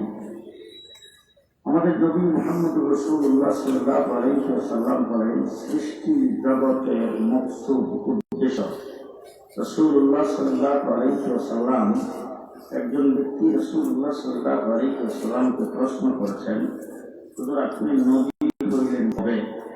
রাসূল বলেছেন, কুনতু নাবিয়্যান ওয়াল আদামু বাইনাল মা'i ওয়াত তিন। আমি তখন নবী ছিলাম যখন আদম আলাইহিস সালাম পানি আর মাটিতে মিশ্রিত অবস্থায় ছিল। মুহাম্মদুর রাসূলুল্লাহ সাল্লাল্লাহু আলাইহি ওয়াসাল্লাম সর্বশ্রেষ্ঠ এবং সর্বশেষ নবী। কিন্তু আল্লাহ তাবারক ওয়া তাআলা তামাম সৃষ্টি জগৎ আমার নবী সাল্লাল্লাহু আলাইহি ওয়াসাল্লামের উদ্দেশ্যে এবং তার মকসুদে সৃষ্টি করেছেন। হযরত আদম আলাইহিস সালামকে আল্লাহ তাবারক ওয়া তাআলা জান্নাতে বসবাস করার জন্য দিয়েছেন। আদম আলাইহিস সালাম আল্লাহকে জিজ্ঞেস করেছিলেন, আল্লাহ জান্নাতের ভিতরে আমি বসবাস করতেছি, কিন্তু যেই দিকে তাকাই সেই দিকে তোমার নামের সাথে একটা নাম লেখা দেখি। হযরত আদম আলাইহিস সালাম আল্লাহকে বলছেন, আল্লাহ এই নামটা তুমি কার নাম সেখানে তোমার নামের সাথে লিপিবদ্ধ করে রেখেছ? আদম আলাইহিস সালামকে আল্লাহ পাক জিজ্ঞেস করেছেন, আদম তুমি কি নাম দেখছো, কোথায় দেখলা? হযরত আদম আলাইহিস সালাম বলেন, আমি যখন আরশের নিচে ছিলাম, আমার ভিতরে যখন রূপ দেওয়া হলো, আমি চোখ উত্তোলন করে তাকাইবার সাথে সাথে দেখি আরশের মধ্যে বড় অক্ষরে লেখা আছে লা ইলাহা ইল্লাল্লাহ, সাথে লেখা মুহাম্মাদুর রাসূলুল্লাহ। আরশের নিচ থেকে ফেরেশতারা আমাকে আনতে গেছেন। আমি দেখি তাকায় ফেরেশতাদের কপালের মধ্যে লেখা আছে লা ইলাহা ইল্লাল্লাহ, সাথে লেখা মুহাম্মাদুর রাসূলুল্লাহ। আমি আসবো জান্নাতে, এসে দেখি জান্নাতের গেটের মধ্যে লেখা লা ইলাহা ইল্লাল্লাহ, সাথে লেখা মুহাম্মাদুর রাসূলুল্লাহ। জান্নাতের ভিতরে দুইটা দেখি প্রত্যেকটা গাছের পাতায় পাতায় লেখা লা ইলাহা ইল্লাল্লাহ, সাথে লেখা মুহাম্মাদুর রাসূলুল্লাহ। জান্নাতের ভিতরে এ পর্যন্ত যত খাবার আমি খাইলাম, গ্রহণ করলাম, সমস্ত খাবারের টেবিলের মধ্যে লেখা লা ইলাহা ইল্লাল্লাহ মুহাম্মাদুর রাসূলুল্লাহ। যতগুলি আসবাবপত্র জান্নাতে আছে সমস্ত আসবাবপত্রের গায়ে লেখা লা ইলাহা ইল্লাল্লাহ, সাথে লেখা মুহাম্মাদুর রাসূলুল্লাহ। আল্লাহ পাক জিজ্ঞেস করেছেন, আদম তুমি কি ওনাকে চিনতে পারো নাই? আদম আলাইহিস সালাম বলেন, না আমি তো ওনাকে চিনতে পারি নাই। আল্লাহ পাক বলেন, আদম তাকে যদি না বানাইতাম তোমারও বানাইতাম না। আমি কি আপনাদের সামনে কথা বলছি, আপনারা জিন্দা আছেন? আমি জিন্দা মানুষের সামনে কথা বলতেছি না কবরস্থানে? এই তো আসতে জিন্দা মানুষের সামনে কথা বলতেছি তো। সবাই জিন্দা আছেন না আপনারা? জিন্দা মানুষের মতো কথা বলবেন। আমাদের নবী মুহাম্মদ রাসূলুল্লাহ সাল্লাল্লাহু আলাইহি ওয়াসাল্লাম সৃষ্টি জগতের মকসুদ। আল্লাহ পাক মুহাম্মদ রাসূলুল্লাহ সাল্লাল্লাহু আলাইহি ওয়াসাল্লামকে যদি সৃষ্টি না করতেন, আদম আলাইহিস সালামকে কুদরতি হাতের দ্বারা বানাইতেন না। আদম আলাইহিস সালামকে কুদরতি হাতের দ্বারা তৈরি করেছেন মকসুদ নবী মুহাম্মদ রাসূলুল্লাহ। ইব্রাহিম আলাইহিস সালামকে খলিল বানিয়েছেন মকসুদ নবী মুহাম্মদ রাসূলুল্লাহ। নূহ আলাইহিস সালামকে কিস্তিতে উঠাইছেন মকসুদ নবী মুহাম্মদ রাসূলুল্লাহ। ইউসুফ আলাইহিস সালামের সৌন্দর্য দিয়েছেন মকসুদ নবী মুহাম্মদ রাসূলুল্লাহ। সুলাইমানকে রাজত্ব দিয়েছেন মকসুদ নবী মুহাম্মদ রাসূলুল্লাহ। মুসা আলাইহিস সালামকে কালিমুল্লাহ বানিয়েছেন মকসুদ নবী মুহাম্মদ রাসূলুল্লাহ। ঈসা আলাইহিস সালামকে বিনা বাপের মায়ের কোলে জন্ম দিয়েছেন মকসুদ নবী মুহাম্মদ রাসূলুল্লাহ। রাসূলুল্লাহ সাল্লাল্লাহু আলাইহি ওয়াসাল্লামকে সৃষ্টি করেছেন আল্লাহ পাক तमाम পৃথিবী আমার নবীর উদ্দেশ্যে সৃষ্টি করেছেন। উদ্দেশ্যটা সবসময় পরে আসে, উদ্দেশ্য সবসময় আমার কথা বাংলা বোধ বলতেছে, উদ্দেশ্য সবসময় পরে আসে, উদ্দেশ্য সবসময় পরে আসে। যদি দৃষ্টান্ত দেয় আপনারা হয়তো মানবেন না, কিন্তু আমি বলবো কিছুক্ষণের জন্য মাইনে নিবেন, এরপরে বাদ দিয়ে দিন। সভাপতি সব এখানে আসে, আমাদের কিছুক্ষণের জন্য একটা দৃষ্টান্ত দেবো, আপনারা মাইনে নিয়ে পরে দিলে বাদ দিয়ে দিন। আজকে এই মাহফিলের যে ইন্তজাম, প্যান্ডেল বানিয়েছেন, লাইট লাগিয়েছেন, মাইক লাগিয়েছেন, স্টেজ করেছেন, এত ইন্তজাম করেছেন, আমি জুনায়েদ আল হাবিব আজকের মাহফিলে আসবো, দাওয়াত কবুল করেছি, আমি আসবো এই উদ্দেশ্যেই আজকের এই ইন্তজাম। কিছুক্ষণের জন্য মানেন, পরে বাদ দিয়ে দিয়ে আমি আজকে এখানে আসবো এই উদ্দেশ্যে আজকের এই ইন্তজাম। সবাই পাবে। এবার যদি আমি আসছি আগে না প্যান্ডেল করেছেন আগে, আজকের মাহফিলের মূল মকসুদ আমি, মূল উদ্দেশ্য আমি। তাই আমি আসবো আমার আগমন উপলক্ষে আজকের মাহফিলের ইন্তজাম। এখন আমি আসছি আগে না প্যান্ডেল করেছেন আগে, আমি আসছি আগে না লাইট লাগাইছেন আগে, আমি আসছি আগে না স্টেজ করেছেন আগে, আমি আসছি আগে না মাইক লাগাইছেন আগে। আমি হইলাম এই মাহফিলের উদ্দেশ্য, এই মাহফিলের মূল মকসুদ। আমি আসছি পরে, প্যান্ডেল করেছেন আগে, আমি আসছি পরে, লাইট লাগাইছেন আগে। ঠিক তেমনি করে গোটা সৃষ্টি জগতের মকসুদ নবী মুহাম্মদুর রাসূলুল্লাহ সাল্লাল্লাহু আলাইহি ওয়াসাল্লাম মকসুদ নবী পৃথিবীতে আগমন করেছেন আগে, আসমান জমিন আল্লাহ পাক তৈরি করেছেন আগে, মকসুদ নবী পৃথিবীতে আগমন করেছেন পরে, চন্দ্র সূর্যের লাইট আল্লাহ পাক লাগিয়েছেন আগে। কথা কি বুঝাইতে পারতেছেন? মুহাম্মদুর রাসূলুল্লাহ সাল্লাল্লাহু আলাইহি ওয়াসাল্লামের সৃষ্টি জগতের উদ্দেশ্য। এবার জিজ্ঞেস করতে চাই, বাপ খান সাউলের না দানের? দানের বাপ না সাউলের বাপ? জি, সাউলের বাপ। বলেন তো দেখি, দান আগে না সাউল আগে? জি। এবার আপনাদের সিলেটের সিস্টেম আমি জানি না, আমার দেশের বাড়ি ব্রাহ্মণবাড়ি, আপনাদের সিলেটের কান্দা। ওই ব্রাহ্মণবাড়ির সিস্টেম হলো গাঙ্গায় বৃষ্টি প্রথম পানি দিয়ে ভিজায়, ভিজায় তারপরে চাপা দিয়ে রাখে, চাপা দিয়ে রাখার 1-2 দিন পরে বের হয় গেরা। আপনারা কি করেন? গেরা বুঝেন তো? আচ্ছা, গেরা বের হলে কি খিচুড়ি পাক করে খায়? গেরা বের হচ্ছে যে গেরাতে পানি দিয়ে ভিজায় বের করছে, মুকসুদ হইল চাউল। উদ্দেশ্য কি? চাউল। এটা নিয়ে কাদা মাটির মধ্যে পড়াইছে, আমাদের দেশে বলে জ্বালা। যে জ্বালা কাদা মাটির মধ্যে পড়াইছে, মুকসুদ হইল চাউল।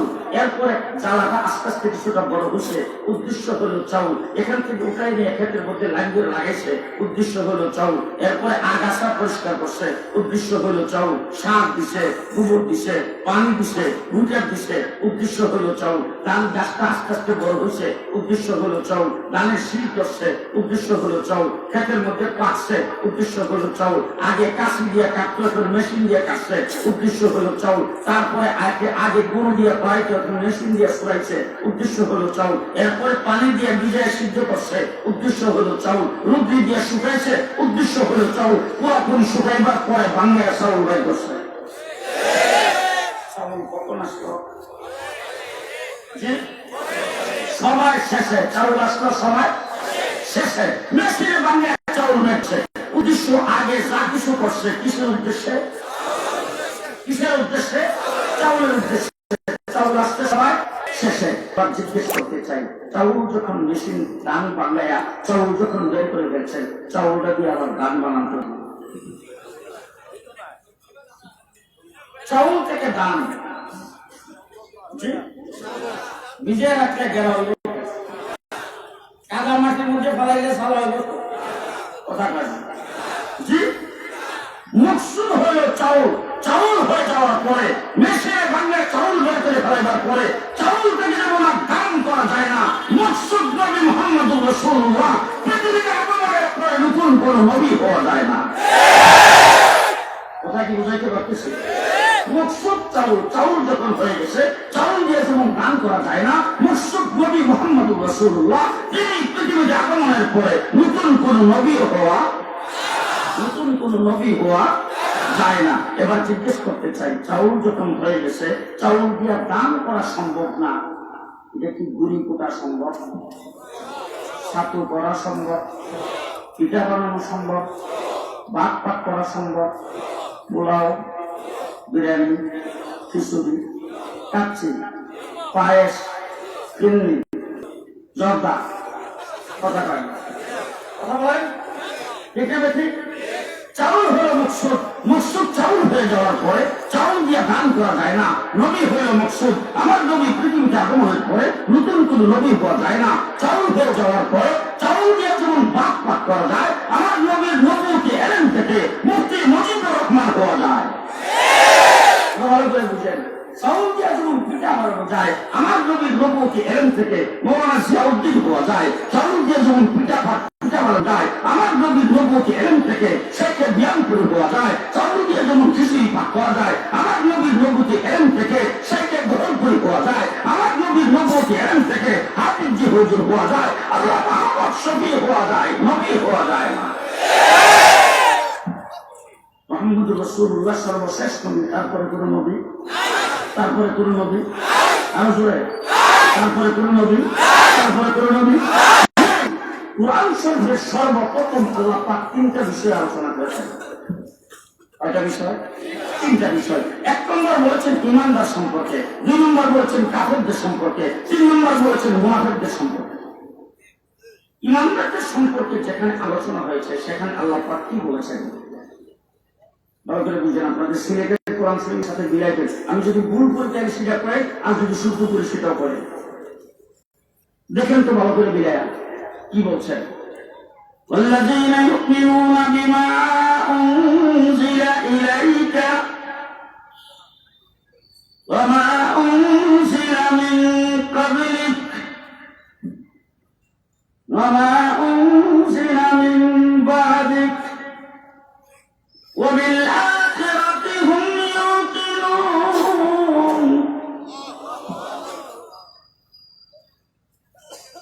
বলছেনা সই হয়েছে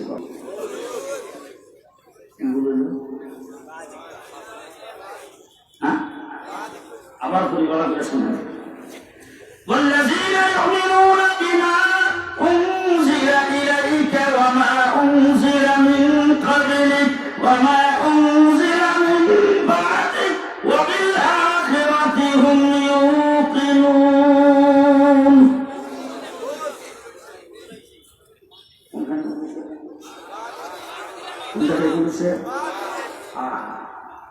والذين يؤمنون بما أنزل إليك وما أنزل من قبلك وما أنزل من بعدك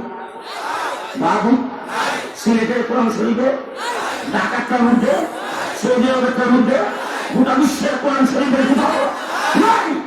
আমার নবী মুহাম্মদ রাসূলুল্লাহ সাল্লাল্লাহু আলাইহি ওয়াসাল্লামের কাছে এই কোরআন নাযিল হয়েছে। যদি আমার রাসূলের পরে পৃথিবীতে কোন নবী আশা থাকতো, আল্লাহ পাক এই জায়গায় ওমা উনজিলা মিন বাদিক বলতেন। ওমা উনজিলা মিন বাদিক শব্দ যেহেতু আল্লাহ পাক বলে নাই, তার দ্বারা বোঝা গেল আমার নবীর আগে নবী আসবে, পরে কোন নবী নাই।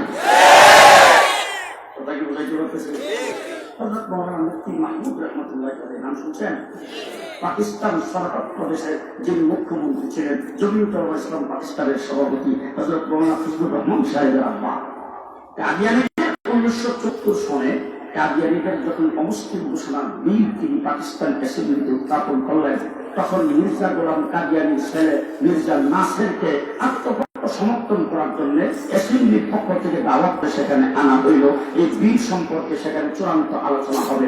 তখন আলোচনা করার জন্য যখন সে আসছে, আইসে যখন সংসদের ভিতরে ঢুকতেছে, তখন সংসদ সদস্যরা মুফতি মাহমুদ সাহেবকে যায় বলছেন, মুফতি সাহেব এই লম্বা দাড়ি, এই লম্বা পাগড়ি, এত সুন্দর চেহারা, এই লম্বা পাঞ্জাবি, এই লোকটা কি আপনি কাফের করলেন? কেমনি কাফের করলেন? মুফতি সাহেব তো আপনাদের সঙ্গে এখন বলবো না, সংসদের ভিতরে যায় বলবো। ভিতরে যখন গেছে যাওয়ার পরে তখন সর্বপ্রথম স্পিকার বইয়া ওনাকে ডাক দিয়ে বলছেন, মুফতি সাহেব আপনার বিল আপনি উপস্থাপন করেন।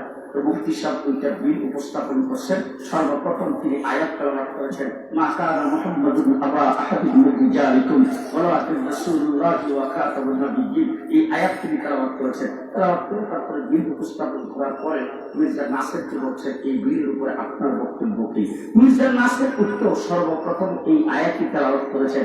আয়াত তেলাওয়াত করে বলছেন, কোরআন শরীফ আরবি ভাষা, সুতরাং কোরআন শরীফ বুঝতে হলে আরবি ভাষা সম্পর্কে ভালো করে জানতে হবে, আরবি শব্দের অর্থ সম্পর্কে ভালো করে জানতে হবে। এই কথা বইলা সে লুগাত বের করতে শুরু করেছে। ডিকশনারি, আল কামুস, আল মুজাদ, এই সমস্ত ডিকশনারিগুলি বের করে একটা করে ডিকশনারি পড়তে শুরু করেছেন। দেখাইতেছেন মানুষ পিতা, দেখেন প্রত্যেকটা ডিকশনারিতে খাতাম শব্দের অর্থ হচ্ছে মোহর। সুতরাং মুহাম্মদ রাসূলুল্লাহ সাল্লাল্লাহু আলাইহি ওয়াসাল্লামের নবুয়তির যে মোহর ছিল, এই ব্যাপারে আমাদের কোনো দ্বিমত নাই। এই যে মোহর লিখছেন, কেউ শেষ বা খতম এই কথা লেখেন নাই। খাতম শব্দের অর্থ হচ্ছে মোহর। মুফতি মাহমুদ সাথে সাথে দাঁড়ায় ডাক দিয়ে বলছেন, এই কাদিয়ানীর বাচ্চা, তোকে জিজ্ঞেস করতে চাই, কোরআন শরীফ কি তোর কাছে না জিনিসে, না আমার কাছে না জিনিসে, তোর বাবার কাছে না জিনিসে, না আমার বাবার কাছে না জিনিসে? এই কথা যখন বলছেন তখন মির্জা নাসের বলতেছেন, না না, আমার কাছেও নাজিল হয়নি, আমার বাবার কাছেও নাজিল হয়নি, আপনার কাছেও নাজিল হয়নি, আপনার বাবার কাছেও নাজিল হয়নি। তাই এবার মুফতি মাহমুদ বলতেছেন, ও মাওলানা স্পিকার, আপনারা ভালো করে শুনে রাখেন, এক ডিকশনারি যা সে বের করেছেন সবগুলি টেস্টগুলি লিখতে পড়েন। সাহেবে কোরআন যিনি, যার কাছে কোরআন নাযিল হয়েছে, তিনি কোরআন শরীফের যে ব্যাখ্যা করেছেন, এই ব্যাখ্যার আমি অন্য কোন ব্যাখ্যা আমি মানতে রাজি নয়। রাসূল সাল্লাল্লাহু আলাইহি ওয়াসাল্লাম বলেছেন, খাতামুন নবিয়্যিনের অর্থ রাসূল করেছেন, আনা খাতামুন নবিয়্যিন লা নাবিয়্যা বাদি। কথা বলার সাথে সাথে নাসের মাথা সিদ্ধি দিয়ে ধরছেন, স্পিকার গুলি নিয়েছেন কাদিয়ানীরা কাফের। এবার জিজ্ঞেস করতে চাই, শেষ কথা আমি আপনাদের সামনে বলতে চাই, আমার রাসূল সাল্লাল্লাহু আলাইহি ওয়াসাল্লাম বলেছেন, আমার পরে যদি নবী হইত, আপনারা আমার বাংলা ভাষা বুঝতেছেন কিনা জানি না, বুঝতেই তো হাঁটু কিছু করবেন। রাসূল বলছেন, আমার পরে যদি নবী হইত, তাইলে এই উম্মতের জন্য হযরত উমর ইবনে খাত্তাব হইত। কে হইত? কে হইত? কোন উমর? কোন উমর? মুহাম্মদুর রাসূলুল্লাহ সাল্লাল্লাহু আলাইহি ওয়াসাল্লামের স্ত্রী উম্মাহাতুল মুমিনিন আম্মা জান আয়েশা সিদ্দিকা রাদিয়াল্লাহু তাআলা আনহা সম্পর্কে মুনাফিকরা যখন তুহমত উঠাইছেন, রাসূলুল্লাহ সাল্লাল্লাহু আলাইহি ওয়াসাল্লাম হয়ে গেছে, চতুর্দিক থেকে মুনাফিকরা সমালোচনা শুরু করেছেন। এখন কি করবেন? সাহাবায়ে কেরামের মিটিং ডাকছেন। মিটিং ডাকার পরে সাহাবায়ে কেরামের এক একজন করে রাসূল সাল্লাল্লাহু আলাইহি ওয়াসাল্লাম মত দিতেছেন। হযরত উমর ইবনে খাত্তাব জিজ্ঞেস করছেন, হযরত উমর ইবনে খাত্তাব ডাক দিয়ে বলছেন, ও আল্লাহর হাবিব, আমাদের আয়েশা সিদ্দিকার সাথে যে আপনার বিয়ে হয়েছে, এই বিয়েটা কি আপনি করাইছেন? আপনি ইচ্ছা করছেন, নাকি আবু বকর সিদ্দিক করাইছে, না আমি করাইছি, না হযরত উসমান করাইছে? হুজুর আকরাম সাল্লাল্লাহু আলাইহি ওয়াসাল্লাম বলেন,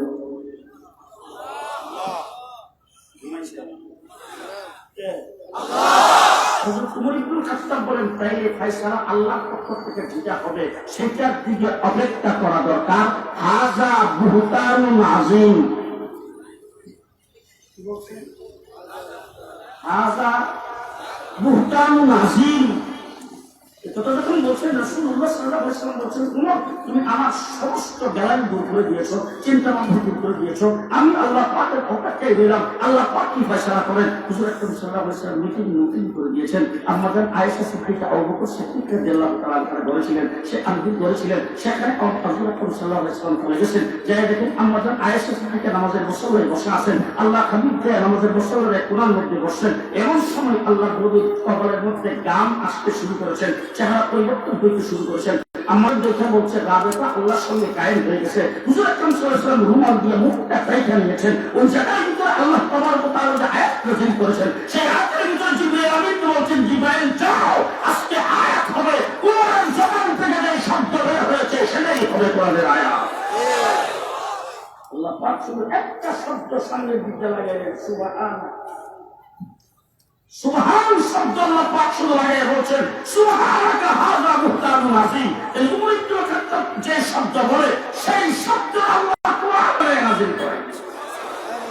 কোরআন শরীফের কমবেশ অন্তত 22টা আয়াত উমরের পরামর্শে নাযিল হয়েছে। সেই উমর যে উম্মতের জন্য নবী হইতে পারল না, এই উম্মতের জন্য সেরা বিবির বলা 100 কানা বহুমত্র বিমা ছিল। মার নাম সেরাক বিবি, নাম মনে থাকতে পারে, ডাক নাম সেরাক বিবি, আসল নাম গেসুদি বেগম।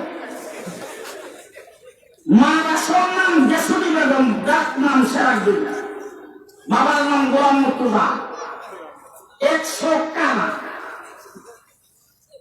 বাংলাদেশ সহ গোটা পৃথিবীর একটা আইন আছে, 2 লাখ ওয়ালা গাড়ি একটা যদি ফিউজ থাকে রাস্তায় চলা লাগবে। আমি আপনাদের সিলেট থেকে মাহফিল করে যাইতেছি, গৌরবের ব্রিজ ছিলেন তো, ব্রিজের মধ্যখানে যাওয়ার পরে টাস করে একটা আওয়াজ এসে, আওয়াজ হওয়ার পরে আমার গাড়ির একটা লাইট বন্ধ গেছে। ড্রাইভার গাড়ি থেকে নামছে, নাই না দেখে লাইটটা ফিউজ চলে গেছে, লাইটটা পরে এখন আর কি করা যাবে না, কি হবে না, ঠিক আছে চালাও, একটা দিয়ে আস্তে আস্তে যাই হোক। ব্রিজটা পার হওয়ার পরে পুলিশ গাড়ি আসতেছে, আপনি গাড়ির সামনে দাঁড়ায়, আমি ড্রাইভারে বললাম, বুঝে দিচ্ছি যে লাইটটা খারাপ হয়ে যাবে। ড্রাইভার গাড়ি থেকে নামছে, আমি গাড়ি গ্লাস করছি, খুলে পুলিশে ডাক দিলাম। ডাক দিয়ে বললাম, বাবা আপনি তো লাইটটা দেখাইতেছেন, লাইটটা এই ব্রিজের উপরে আসার পরে হঠাৎ করে ফাঁস করে একটা আওয়াজ দেয়া লাইটটা নষ্ট হয়ে গেছে। এখন আমি যাবো ঢাকা, রাত্র বাজে 2:30। এখন তো আমি তো মিস্ত্রি পাবো না বা লাইট তো পাবো না এটা লাগাইবার জন্য, এখন আমি কি করবো, যাইতে হবে। পুলিশ আমার দিকে তাকায় করে দিল, এক লাইট দিয়ে চলা আইন হয়েছে। সেটা কি শুধু আমাদের বাংলাদেশের আইন? জি, অল পৃথিবীর আইন, গোটা পৃথিবীর মানব রচিত আইনে যদি রাস্তাঘাটে 2 এলাকারই একটা ভিউজ থাকে চলতে যদি নিষেধ হয়, আল্লাহ পাকে পৃথিবীর জাগত জগতে সড়কের উপরে এক তাকওয়া নাবিও চলা নিষেধ।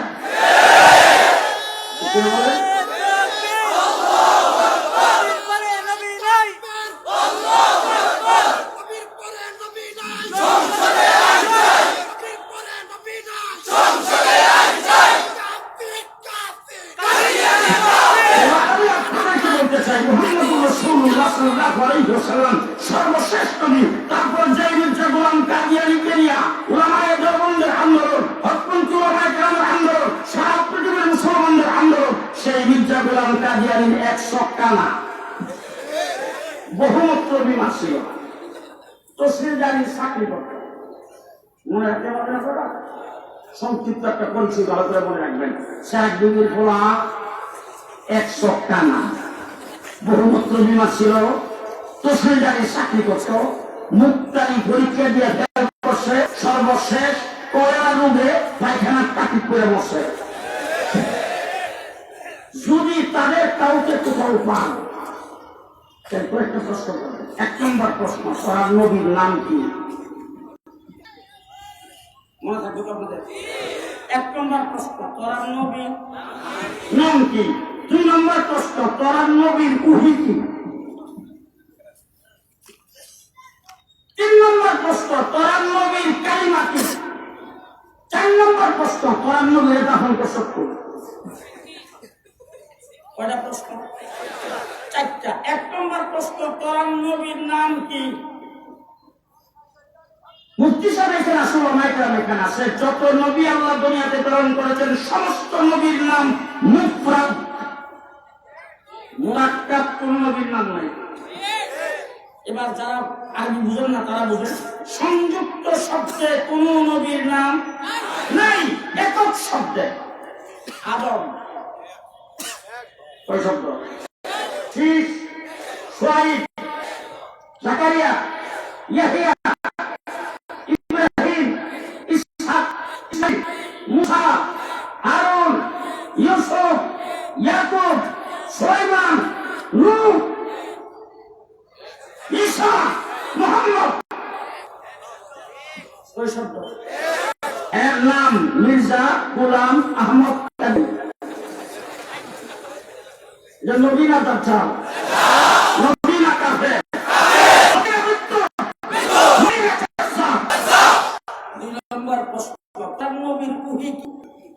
যত নবী আল্লাহ যত জায়গায় প্রেরণ করেছেন সমস্ত নবী যেখানে জন্মগ্রহণ করেছেন তার মাতৃভাষায় আল্লাহ পাক ওহী নাযিল করেছেন। আমাদের নবী জন্ম হয়েছেন কোথায়? সৌদি আরবে। আরবের ভাষা কি? আরবি। কোরআন শরীফ কোন ভাষায়? আরবি। মির্জা গোলাম কাদিয়ানী তার কিতাবের মধ্যে নিজে লেখছে, আমি নিজে পড়ছি। আর জিবরাইল আমিন তার কাছে ওহী নিয়ে আসছে, কোন সময় ইংলিশ, কোন সময় উর্দু, কোন সময় হিন্দি, কোন সময় আরবি, কোন সময় ইংলিশ। সে তার নিজের কিতাবে লেখছে। জিবরাইল আমিন আয়েশা আল্লাহ পক্ষ থেকে তার উপর ওহী নাযিল করছে, I love you, I shall help you. এটা নবী। আজকে কথা বলবো নবী। 3 নম্বর প্রশ্ন, কোরআন নবীর কালিমা কি? কোরআন নবীর কালিমা কি? হযরত আদম আলাইহিস সালামের উম্মতের কালিমা লা ইলাহা ইল্লাল্লাহ, আদম সফিউল্লাহ। ইব্রাহিম আলাইহিস সালামের উম্মতের কালিমা লা ইলাহা ইল্লাল্লাহ, ইব্রাহিম খলিলুল্লাহ। হযরত মুসা আলাইহিস সালামের উম্মতের কালিমা লা ইলাহা ইল্লাল্লাহ, মুসা কালিমুল্লাহ। হযরত ঈসা আলাইহিস সালামের উম্মতের কালিমা লা ইলাহা ইল্লাল্লাহ, ঈসা রূহুল্লাহ। নূহ আলাইহিস সালামের উম্মতের কালিমা লা ইলাহা ইল্লাল্লাহ, নূহ নবীউল্লাহ। এরকম ভাবে প্রত্যেক নবীর কালিমা আছে।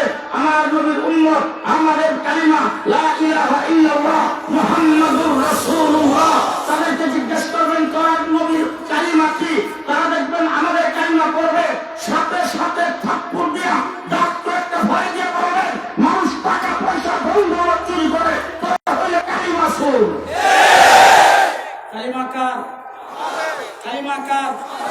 কালিমা হলো উম্মতে মুহাম্মদী আমাদের, ঠিক না ঠিক? আজকে যদি বিয়ানীবাজারে কোনো একটা দোকান যদি কোথাও হয়, একটা হোটেল যদি কোথাও হয়, একটা লাইব্রেরি যদি কোথাও হয়, এটার জন্য ট্রেড লাইসেন্স লাগে কিনা? ট্রেড লাইসেন্স যদি এই নামের এই দোকানে করে, আরেকটা দোকান যদি এই নামের পাশে কোথাও করে, হবে নাই না তো দণ্ডনীয় অপরাধ? কথা বলেন। আগে যিনি দোকান করেছেন, যার ট্রেড লাইসেন্স আছে, তিনি যদি কেস করে ধরা পড়বে কিনা? তিনি যদি থানায় আবেদন করে ধরা পড়বে কিনা? তাহলে একটা দোকান যদি কারো থাকে একটা নেই, সেই নামে আরেকটা দোকান কেউ করতে পারে না। বিশ্ব মুসলিমের ট্রেড লাইসেন্স হলো লা ইলাহা ইল্লাল্লাহ মুহাম্মাদুর রাসূলুল্লাহ। কোন কাদিয়ানি কাফের মুসলিম ব্যবহার করতে পারে না।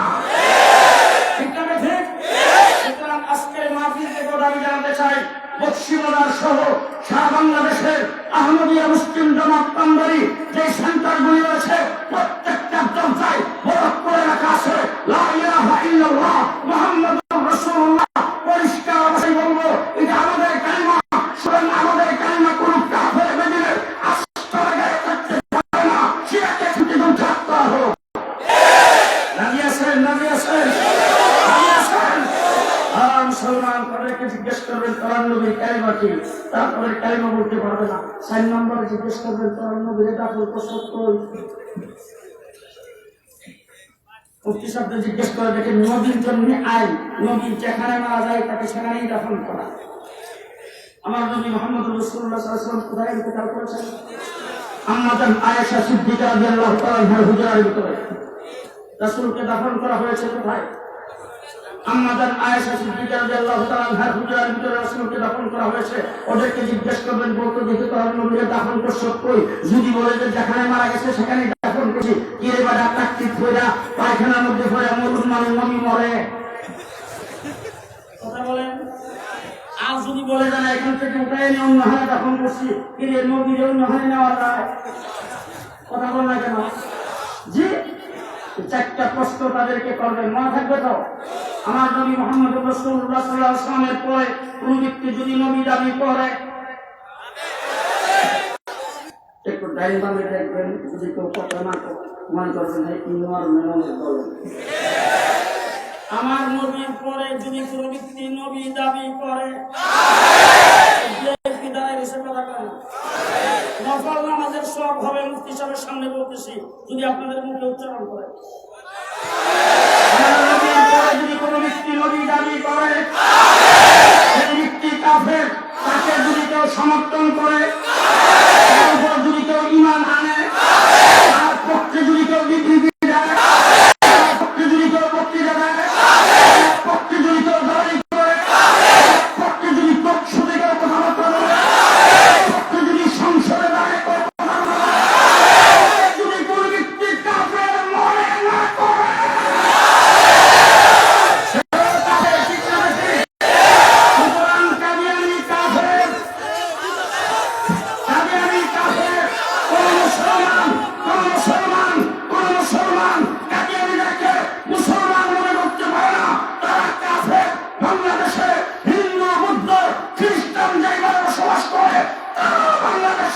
সেইভাবে থাকবে, মুসলমান নাম নিয়ে থাকতে পারবে না।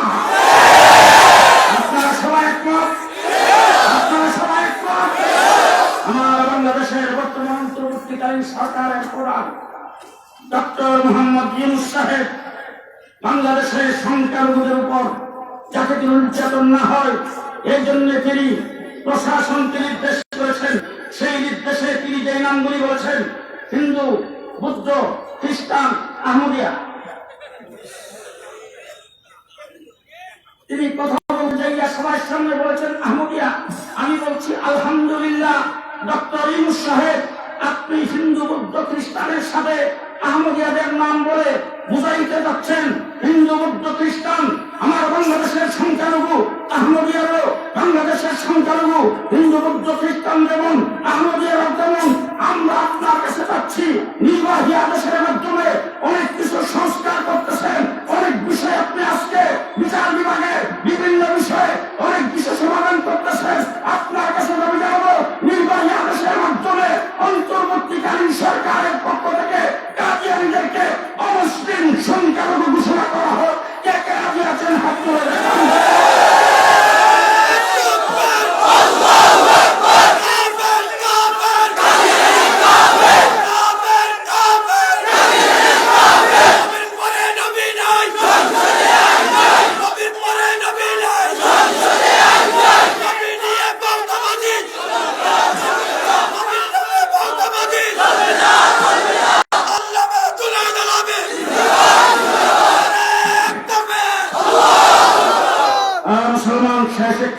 আপনাদের সামনে বলতে চাই, গত 15টা বছর যারা আমাদের উপর নির্যাতনের স্টিমগুলা চালাইছে, শাপলা চত্বরে যারা এক সাগর রক্ত জ্বালাইছে, পিলখানায় যারা আর্মি অফিসারদেরকে হত্যা করেছে, 2021 সালে যারা পাখির মতো গুলি করে ছাত্রদেরকে হত্যা করেছে, সেই প্রশিষ্ট সরকার কাদিয়ানীদের সাথে তাদের সম্পর্ক ছিল।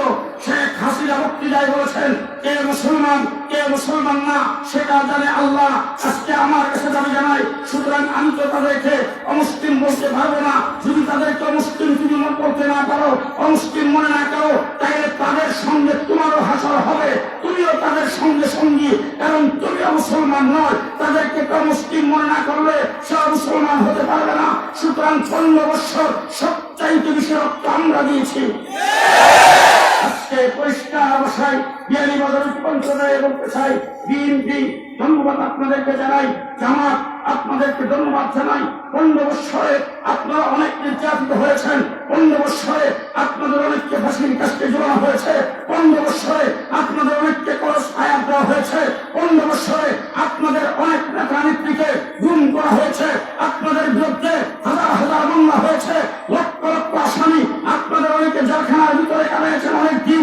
আপনাদের সমস্ত আন্দোলন সংগ্রাম নির্যাতন আমরা স্বীকার করে বলতে চাই, আপনাদের 15 বছরের সমস্ত নির্যাতন একত্রিত করলে আর কারণে হেফাজতে ইসলামের শাপলা চত্বরে এক রাত্রে সমান হবে না।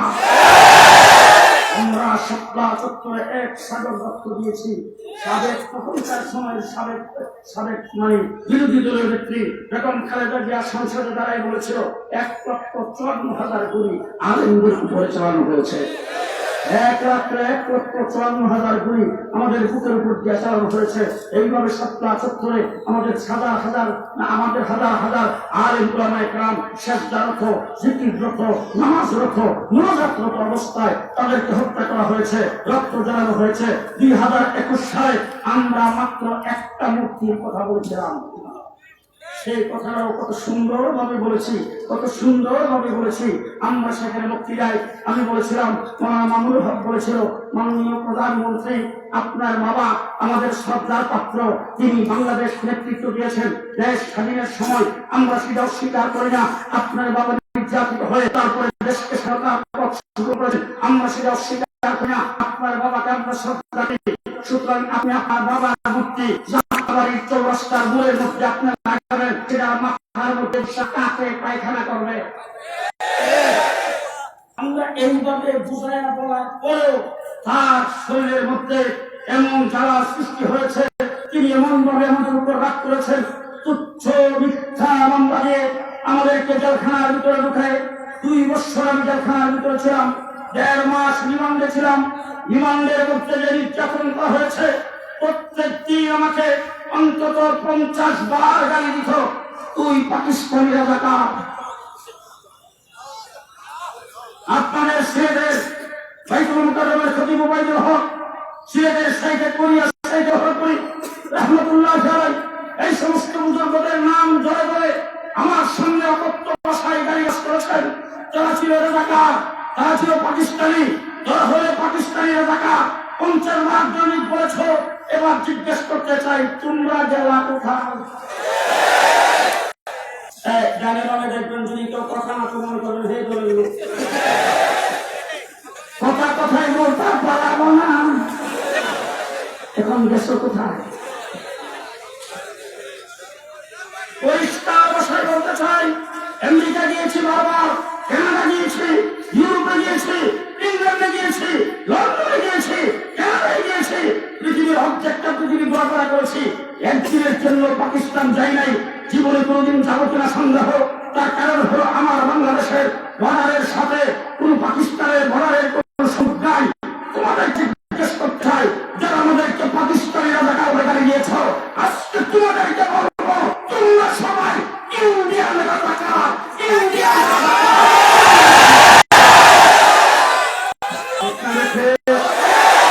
আজকে তোমরা ইন্ডিয়ায় বসে বাংলাদেশের বিরুদ্ধে ষড়যন্ত্র করছো। তোমাদের এক মন্ত্রীকে গ্রেফতার করতে পুলিশ দিয়া 400 কোটি টাকা পাইছে লিফটের গর্তের ভিতরে। দেশের সম্পদকে তোমরা লুটপাট করেছ, লুণ্ঠন করেছ।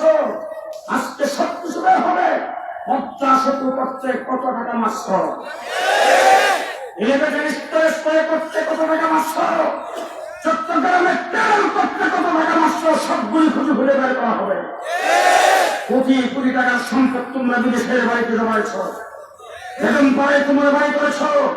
এদেশের কোন একজন আলেম বেগম পাড়ায় বাড়ি করে নাই, কোন একজন আলেম দেশ থেকে 5টি টাকা বর্ডার পাস করে নাই। একজন আলেম সম্পর্কে এই ধরনের কোন কথা কেউ বলতে পারবে না। তোমরা এই ধরনের সম্পদ বিদেশে দ্বারা আজকে ভারতে বসে বাংলাদেশের বিরুদ্ধে ষড়যন্ত্র, রাত্র দিন 24 ঘন্টায় ষড়যন্ত্রে রয়েছ। পরিষ্কার অবস্থায় আপনাদের সামনে বলে যাচ্ছি, 15 বছর পর্যন্ত তোমরা বারবার বলছো খেলা হবে, আমরা কিন্তু খেলার মাঠেই ছিলাম। কি বলেন আপনারা? জেলখানায় যাওয়ার আগে যেই ভাষায় কথা বলেছি, জেল থেকে বের হয়ে ঠিক সেই ভাষায় কথা বলেছি। আমাদের কথার মধ্যে কোনো পরিবর্তন হয় নাই। তোমরা বলছো খেলা হবে, আমরা 15 বছরে খেলার মাঠে ছিলাম। তবে দুঃখ সেই জায়গায় তোমরা তোমাদের নিজেদের সাংগঠনিক শক্তিতে, তোমাদের নিজেদের কর্মীর শক্তিতে তোমরা আমাদের সঙ্গে খেলা করো নাই। 15 বছর পুরুষ বিনিময়ে খেলা করেছ। তোমরা প্রশাসনের অস্ত্রের মাধ্যমে তোমরা খেলা করেছ। যখন পুলিশ তোমাদের কাছ থেকে দূরে সরে গেছে, তোমরা ইঁদুরের গর্থের ভিতরে ঢুকে করেছ। জেলখানায় 1.5 মাস পর্যন্ত রিমান্ডে থাকার পরে আমাকে যখন কেরানীগঞ্জ কারাগারে নেওয়া হলো, আমি ঘটনাচক্রে সকলের চাইতে মুরব্বী, বয়সে সবার চাইতে বেশি। সেখানে হযরত মাওলানা হাবিবুল্লাহ মাহমুদ সাহেব ছিলেন, মঞ্জুর ইসলাম ফন্দি সাহেব ছিলেন, আমার বিআই খুরশিদ আলম কাসিম সাহেব ছিলেন, মৌলানা ইউসুফ আশরাফ ছিলেন, ডক্টর আহমদ আব্দুল কাদের ছিলেন, তারপরে বাংলাদেশের শীর্ষ খালেদ সাইফুল্লাহ আইয়ুবী সাহেব ছিলেন। এরকম বড় বড় উলামায়ে কেরাম সেখানে ছিলেন প্রায় 60-70 জন। সবাই যখন আমাকে দেখছে 1.5 মাস, তারা আমার জন্য খুব দোয়া করতেছিলেন। হুজুরের উপর দিয়ে কি চলতেছে, জুনায়েদ আল হিসাবকে কি করতেছে, ব্যাপার প্রক্রিয়ার মধ্যে মধ্যে আসতো। আমাকে 1 সপ্তাহ রিমান্ড শেষ, আবার রিমান্ড হাজির করতো, আবার 1 সপ্তাহ রিমান্ড, এইভাবে 1.5 মাস পর্যন্ত আমাকে রিমান্ডে রেখেছে। 1.5 মাস পরে যাওয়ার পরে যখন সবাই আমাকে জড়ায় ধরে হু করে কান্না শুরু করে দিয়েছেন, আমি সেই জায়গায় একটা ভবিষ্যৎবাণী করেছিলাম। সকলকে থামায় দিয়ে বলছিলাম, উলামায়ে কেরাম আপনারা কান্নাকারি বন্ধ করেন, বিচলিত হবেন না। নির্যাতিত হচ্ছেন, কষ্ট করতেছেন, তবে জেনে রাখেন একদিন আসবে নাতি লজ্জায় বলবেন আমার দাদা অনেক করত। আজকে কি সেদিন আসছে? আজকে কি সেদিন আসছে? এসে তাকে আজকে বিয়ানীবাজারের ভাইদেরকে বলবো, সবাই চৌকান্না থাকবেন, মজবুত থাকবেন, প্রস্তুত থাকবেন। পরাজিত শক্তিকে বাংলাদেশে ঋণ করতে দেওয়া যাবে না। প্রস্তুত আছেন? প্রস্তুত আছেন? প্রস্তুত আছেন? আপনাদের সিলেটে আসতেছি, বিমানে উঠলাম, উঠার পরে বিমানে বলতেছে কিছুক্ষণের মধ্যে বিমান সিলেটের উদ্দেশ্যে যাত্রা শুরু করবে। আপনারা সিট বেল্ট পরে থাকবেন, সিট বেল্ট লাগিয়ে ফেলেন। এই সমস্ত কথা আপনার বিমানে বলে না, বলার লাস্টে দিয়ে বলছে জয় বাংলা, জয় বাংলা। এরপরে বলছে ইংলিশের লাস্টে বলছে জয় বাংলা। বইলা তখন আমার সামনে দিয়ে হাইটা যাচ্ছেন, আমি বিমানবালাকে ডাক দিয়ে খাই বললাম, ম্যাডাম থামেন, যা বললেন সত্য, বদবান্দা সবসময় যেটা বলেন, লাস্টের দিকে একটা শব্দ বললেন যে বুঝলাম না। আমার দিকে তাকে কয় বর্তমান সরকারের আইন, কোথাও যদি কেউ বক্তৃতা করে, কোন জায়গায় যদি কেউ কথা বলে, প্রথমে এবং লাস্টে বলতে হবে জয় বাংলা। তোমরা সারা বাংলাদেশের প্রত্যেকটা মানুষের মুখ থেকে জয় বাংলা বের করতে চেয়েছ, নিজেরাই আজকে জয় বাংলা হয়ে গেছে। নারায়ে তাকবীরের স্লোগানকে বলছো তোমরা রাজাকারদের স্লোগান, নারায়ে তাকবীরের স্লোগানকে বলছো পাকিস্তানের স্লোগান। পরিষ্কার অবস্থায় বলতে চাই, নারায়ে তাকবীর আল্লাহু আকবার প্রত্যেকটা মুসলমানের ঈমানের স্লোগান। আজকে বাংলাদেশে একটাই স্লোগান হবে, সেই স্লোগানের নাম হলো নারায়ে তাকবীর। প্রস্তুত আছেন? প্রস্তুত আছেন? জোরে আওয়াজ করে সমস্ত শক্তি দিয়ে বলতে হবে নারায়ে তাকবীর। একমাত্র স্লোগান হবে আমাদের, ঠিক না ঠিক? শেষ কথা আপনাদের সামনে বলবো, দেশ স্বাধীনে আমরা সাথে আছি না? কোনটা কি আমাদের দরকার? আঙ্গুরা মাদ্রাসার ছাত্রদের জন্য একটু কোথাও দরকার। একজনের জন্য কোটার দরকার নাই, কারণ আমরা চাকরি নেই না। আমাদের চাকরির দরকার, আমরা চাকরি নেই না। হযরত জিয়াউদ্দিন সাহেব আজাদ দ্বীন আদালতের সভাপতি, আল্লামা আহমদ শফি রফাতুল মাদারিস আরাবিয়ার সভাপতি, এমনি করে বাংলাদেশের 6টা বুথ, সেই 6 বুথ একত্রিত হয়ে যখন তখনকার প্রধানমন্ত্রী শেখ হাসিনার কাছে বলেছেন আমরা সনদের স্বীকৃতি চাই, পরিষ্কার বলেছেন আপনাদের বরাদ্দ চাই না, আপনাদের অর্থ চাই না, আপনাদের বাজেট চাই না, আপনাদের অফিস চাই না, আপনাদের জায়গা চাই না, আপনাদের কর্মচারী চাই না, আপনাদের কিছুই চাই না, শুধুমাত্র চাই আমাদের অধিকার, আমরা এদেশে শিক্ষিত, সেটা বলে দিবেন। ঠিক কিনা বলেন? আমরা কি চাকরির জন্য যাই? কোটা আমাদের দরকার, কোটা আমাদের দরকার নাই, কিন্তু স্কুল কলেজে যারা পড়ে তারা আমাদের ভাই, তাদের জন্য আমাদের দরদ আছে না নাই? বলেন আছে না নাই? স্কুল কলেজের ছাত্র ভাইদেরকে বলবো দরদ তোমাদের জন্য কি আছে? আমরা জুলাই আগস্টের আন্দোলন দেখেছি, যখন আবু সাইদকে গুলি করে হত্যা করেছেন, তোমাদেরকে উপরে যখন গুলি মারতে শুরু করেছেন, আমার বাংলাদেশের কওমি মাদ্রাসার একজন ছাত্র শিক্ষক ঘরে বসে থাকে নাই, রাস্তায় নেমে 84 জন জীবন দিয়েছেন। আন্দোলন সংগ্রামে আমরা সবসময় সাথে ছিলাম, ঠিক না ঠিক? আজকে ডক্টর ইউনূস সাহেব সহ অন্তর্বর্তীকালীন সরকারকে বলবো আমাদেরকে ছাগলের 3 নম্বর বাচ্চা মনে করবেন না। আমরা দেশে শ্বশুর বাড়ির ঘর জমাই না, আমরা বন্যার পানিতে আসি নাই, আমরা এদেশেই নাগরিক, ঠিক না ঠিক? আজকে শুধু একটি কথা বলবো, গত সরকার এসে আল্লাহর উপর পূর্ণ আস্থা ও বিশ্বাস সংবিধান থেকে কেটে দিয়েছিলেন, সংবিধান থেকে বিসমিল্লাহ পর্যন্ত উড়াই দিয়েছিলেন। ও আমার ভাইয়া, শেষ কথা আপনাদের কাছে বলবো, 54 বছর হয়েছে বাংলাদেশ,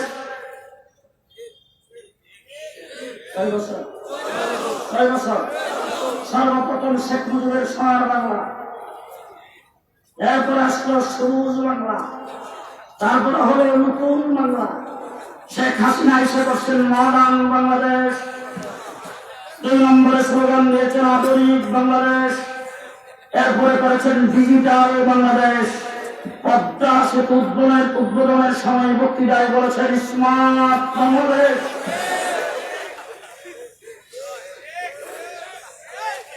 সকল বাংলা দেখা শেষ, এবার যদি গান কানে আজানের বন কানে একামত হয়ে থাকে, মায়ের গর্ভের থেকে জন্মগ্রহণ করার পরে সে আল্লাহর ওয়াদা রাখা বিয়ানীবাজারের মুসলমানদেরকে বলবো আগামী দিনে এই বাংলা হবে ইসলামের বাংলাদেশ।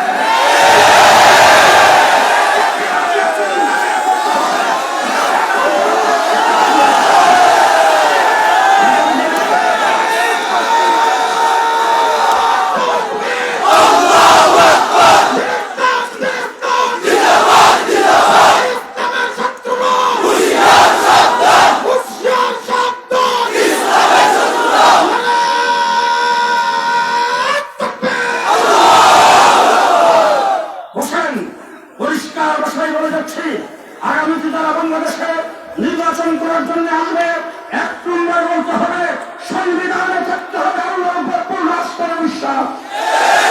2 নম্বরে দেশের বিএনপি জামাত হোক যত জাতি নির্বাচন করতে হবে, প্রত্যেকে একটা বক্তব্য হইতে হবে সকল ক্ষমতার উৎস একমাত্র আল্লাহ।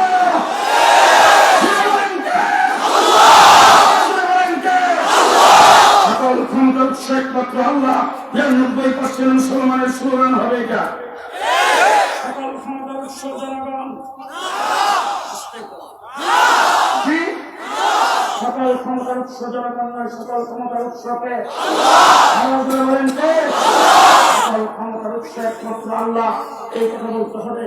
আগামী দিনে বাংলাদেশে কোরআনের বিরুদ্ধে কেউ কথা বলবে, আল্লাহর বিরুদ্ধে কথা বলবে, রাসূলের বিরুদ্ধে কথা বলবে, ইসলামের বিরুদ্ধে কটূক্তি করবে, কোরআন হাদিস নিয়ে কোন ব্যক্তি টকশোতে বসে, তৃতীয় মাত্রায় বসে ইসলামের বিরুদ্ধে কটূক্তি করবে, এই ধরনের মানুষের জন্য আজকে সংবিধান প্রণয়নের জন্য সংগ্রাম করা হয়েছে।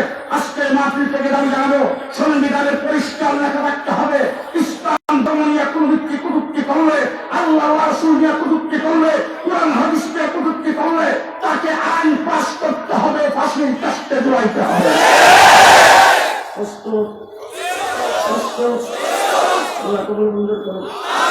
সকালে বলেন আমি আল্লাহ সবার কথায় মাহফিলকে কবুল করুন। হযরত মাওলানা মুফতি মুজিবুর রহমান দামাত বারাকাতুহুম এবং তার সাথী সঙ্গে অক্লান্ত পরিশ্রম করে এই মাহফিলের ইন্তজাম করেন। আল্লাহ যেন এদেরকে কিয়ামত পর্যন্ত জারি রাখেন। আখিরু দাওয়ানা আলহামদুলিল্লাহি রাব্বিল আলামিন। আসসালামু আলাইকুম ওয়া রাহমাতুল্লাহি ওয়া বারাকাতুহু।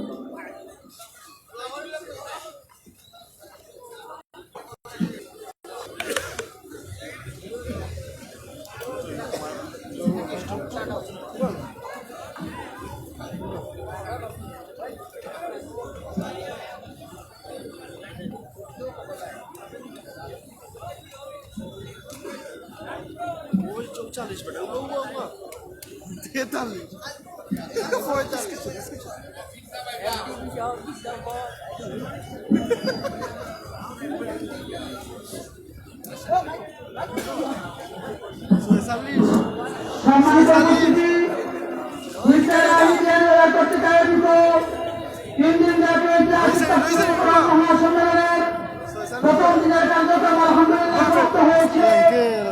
আগামীকাল আসরের নামাজের পর থেকেই দ্বিতীয় দিনের কার্যক্রম শুরু হবে। আগামীকাল দ্বিতীয় দিন গুরুত্বপূর্ণ তাফসীর পেশ করবেন ওলি ইবনে ওলি আল্লামা মুফতি রশিদুর রহমান ফারুক সাহেব পীর সাহেব বরুণা। তাফসীর পেশ করবেন বিশিষ্ট মুফাসসিরে কুরআন হযরত মাওলানা মুফতি মুজিবুর রহমান সাহেব চাঁদপুরি। তাফসীর পেশ করবেন বিশিষ্ট আলেম দ্বীন কারা নির্যাতিত মুসলিম জনতা মাওলানা মঞ্জুরুল ইসলাম আফেদি। তাফসীর পেশ করবেন বিশিষ্ট আলেম দ্বীন মুফতি বশির আহমদ সাহেব পিবাড়িয়া। এজন্য আপনাদের সবাইকে আগামীকাল বা আসর থেকে হিজবুল্লাহ বিআইন কর্তৃক আয়োজিত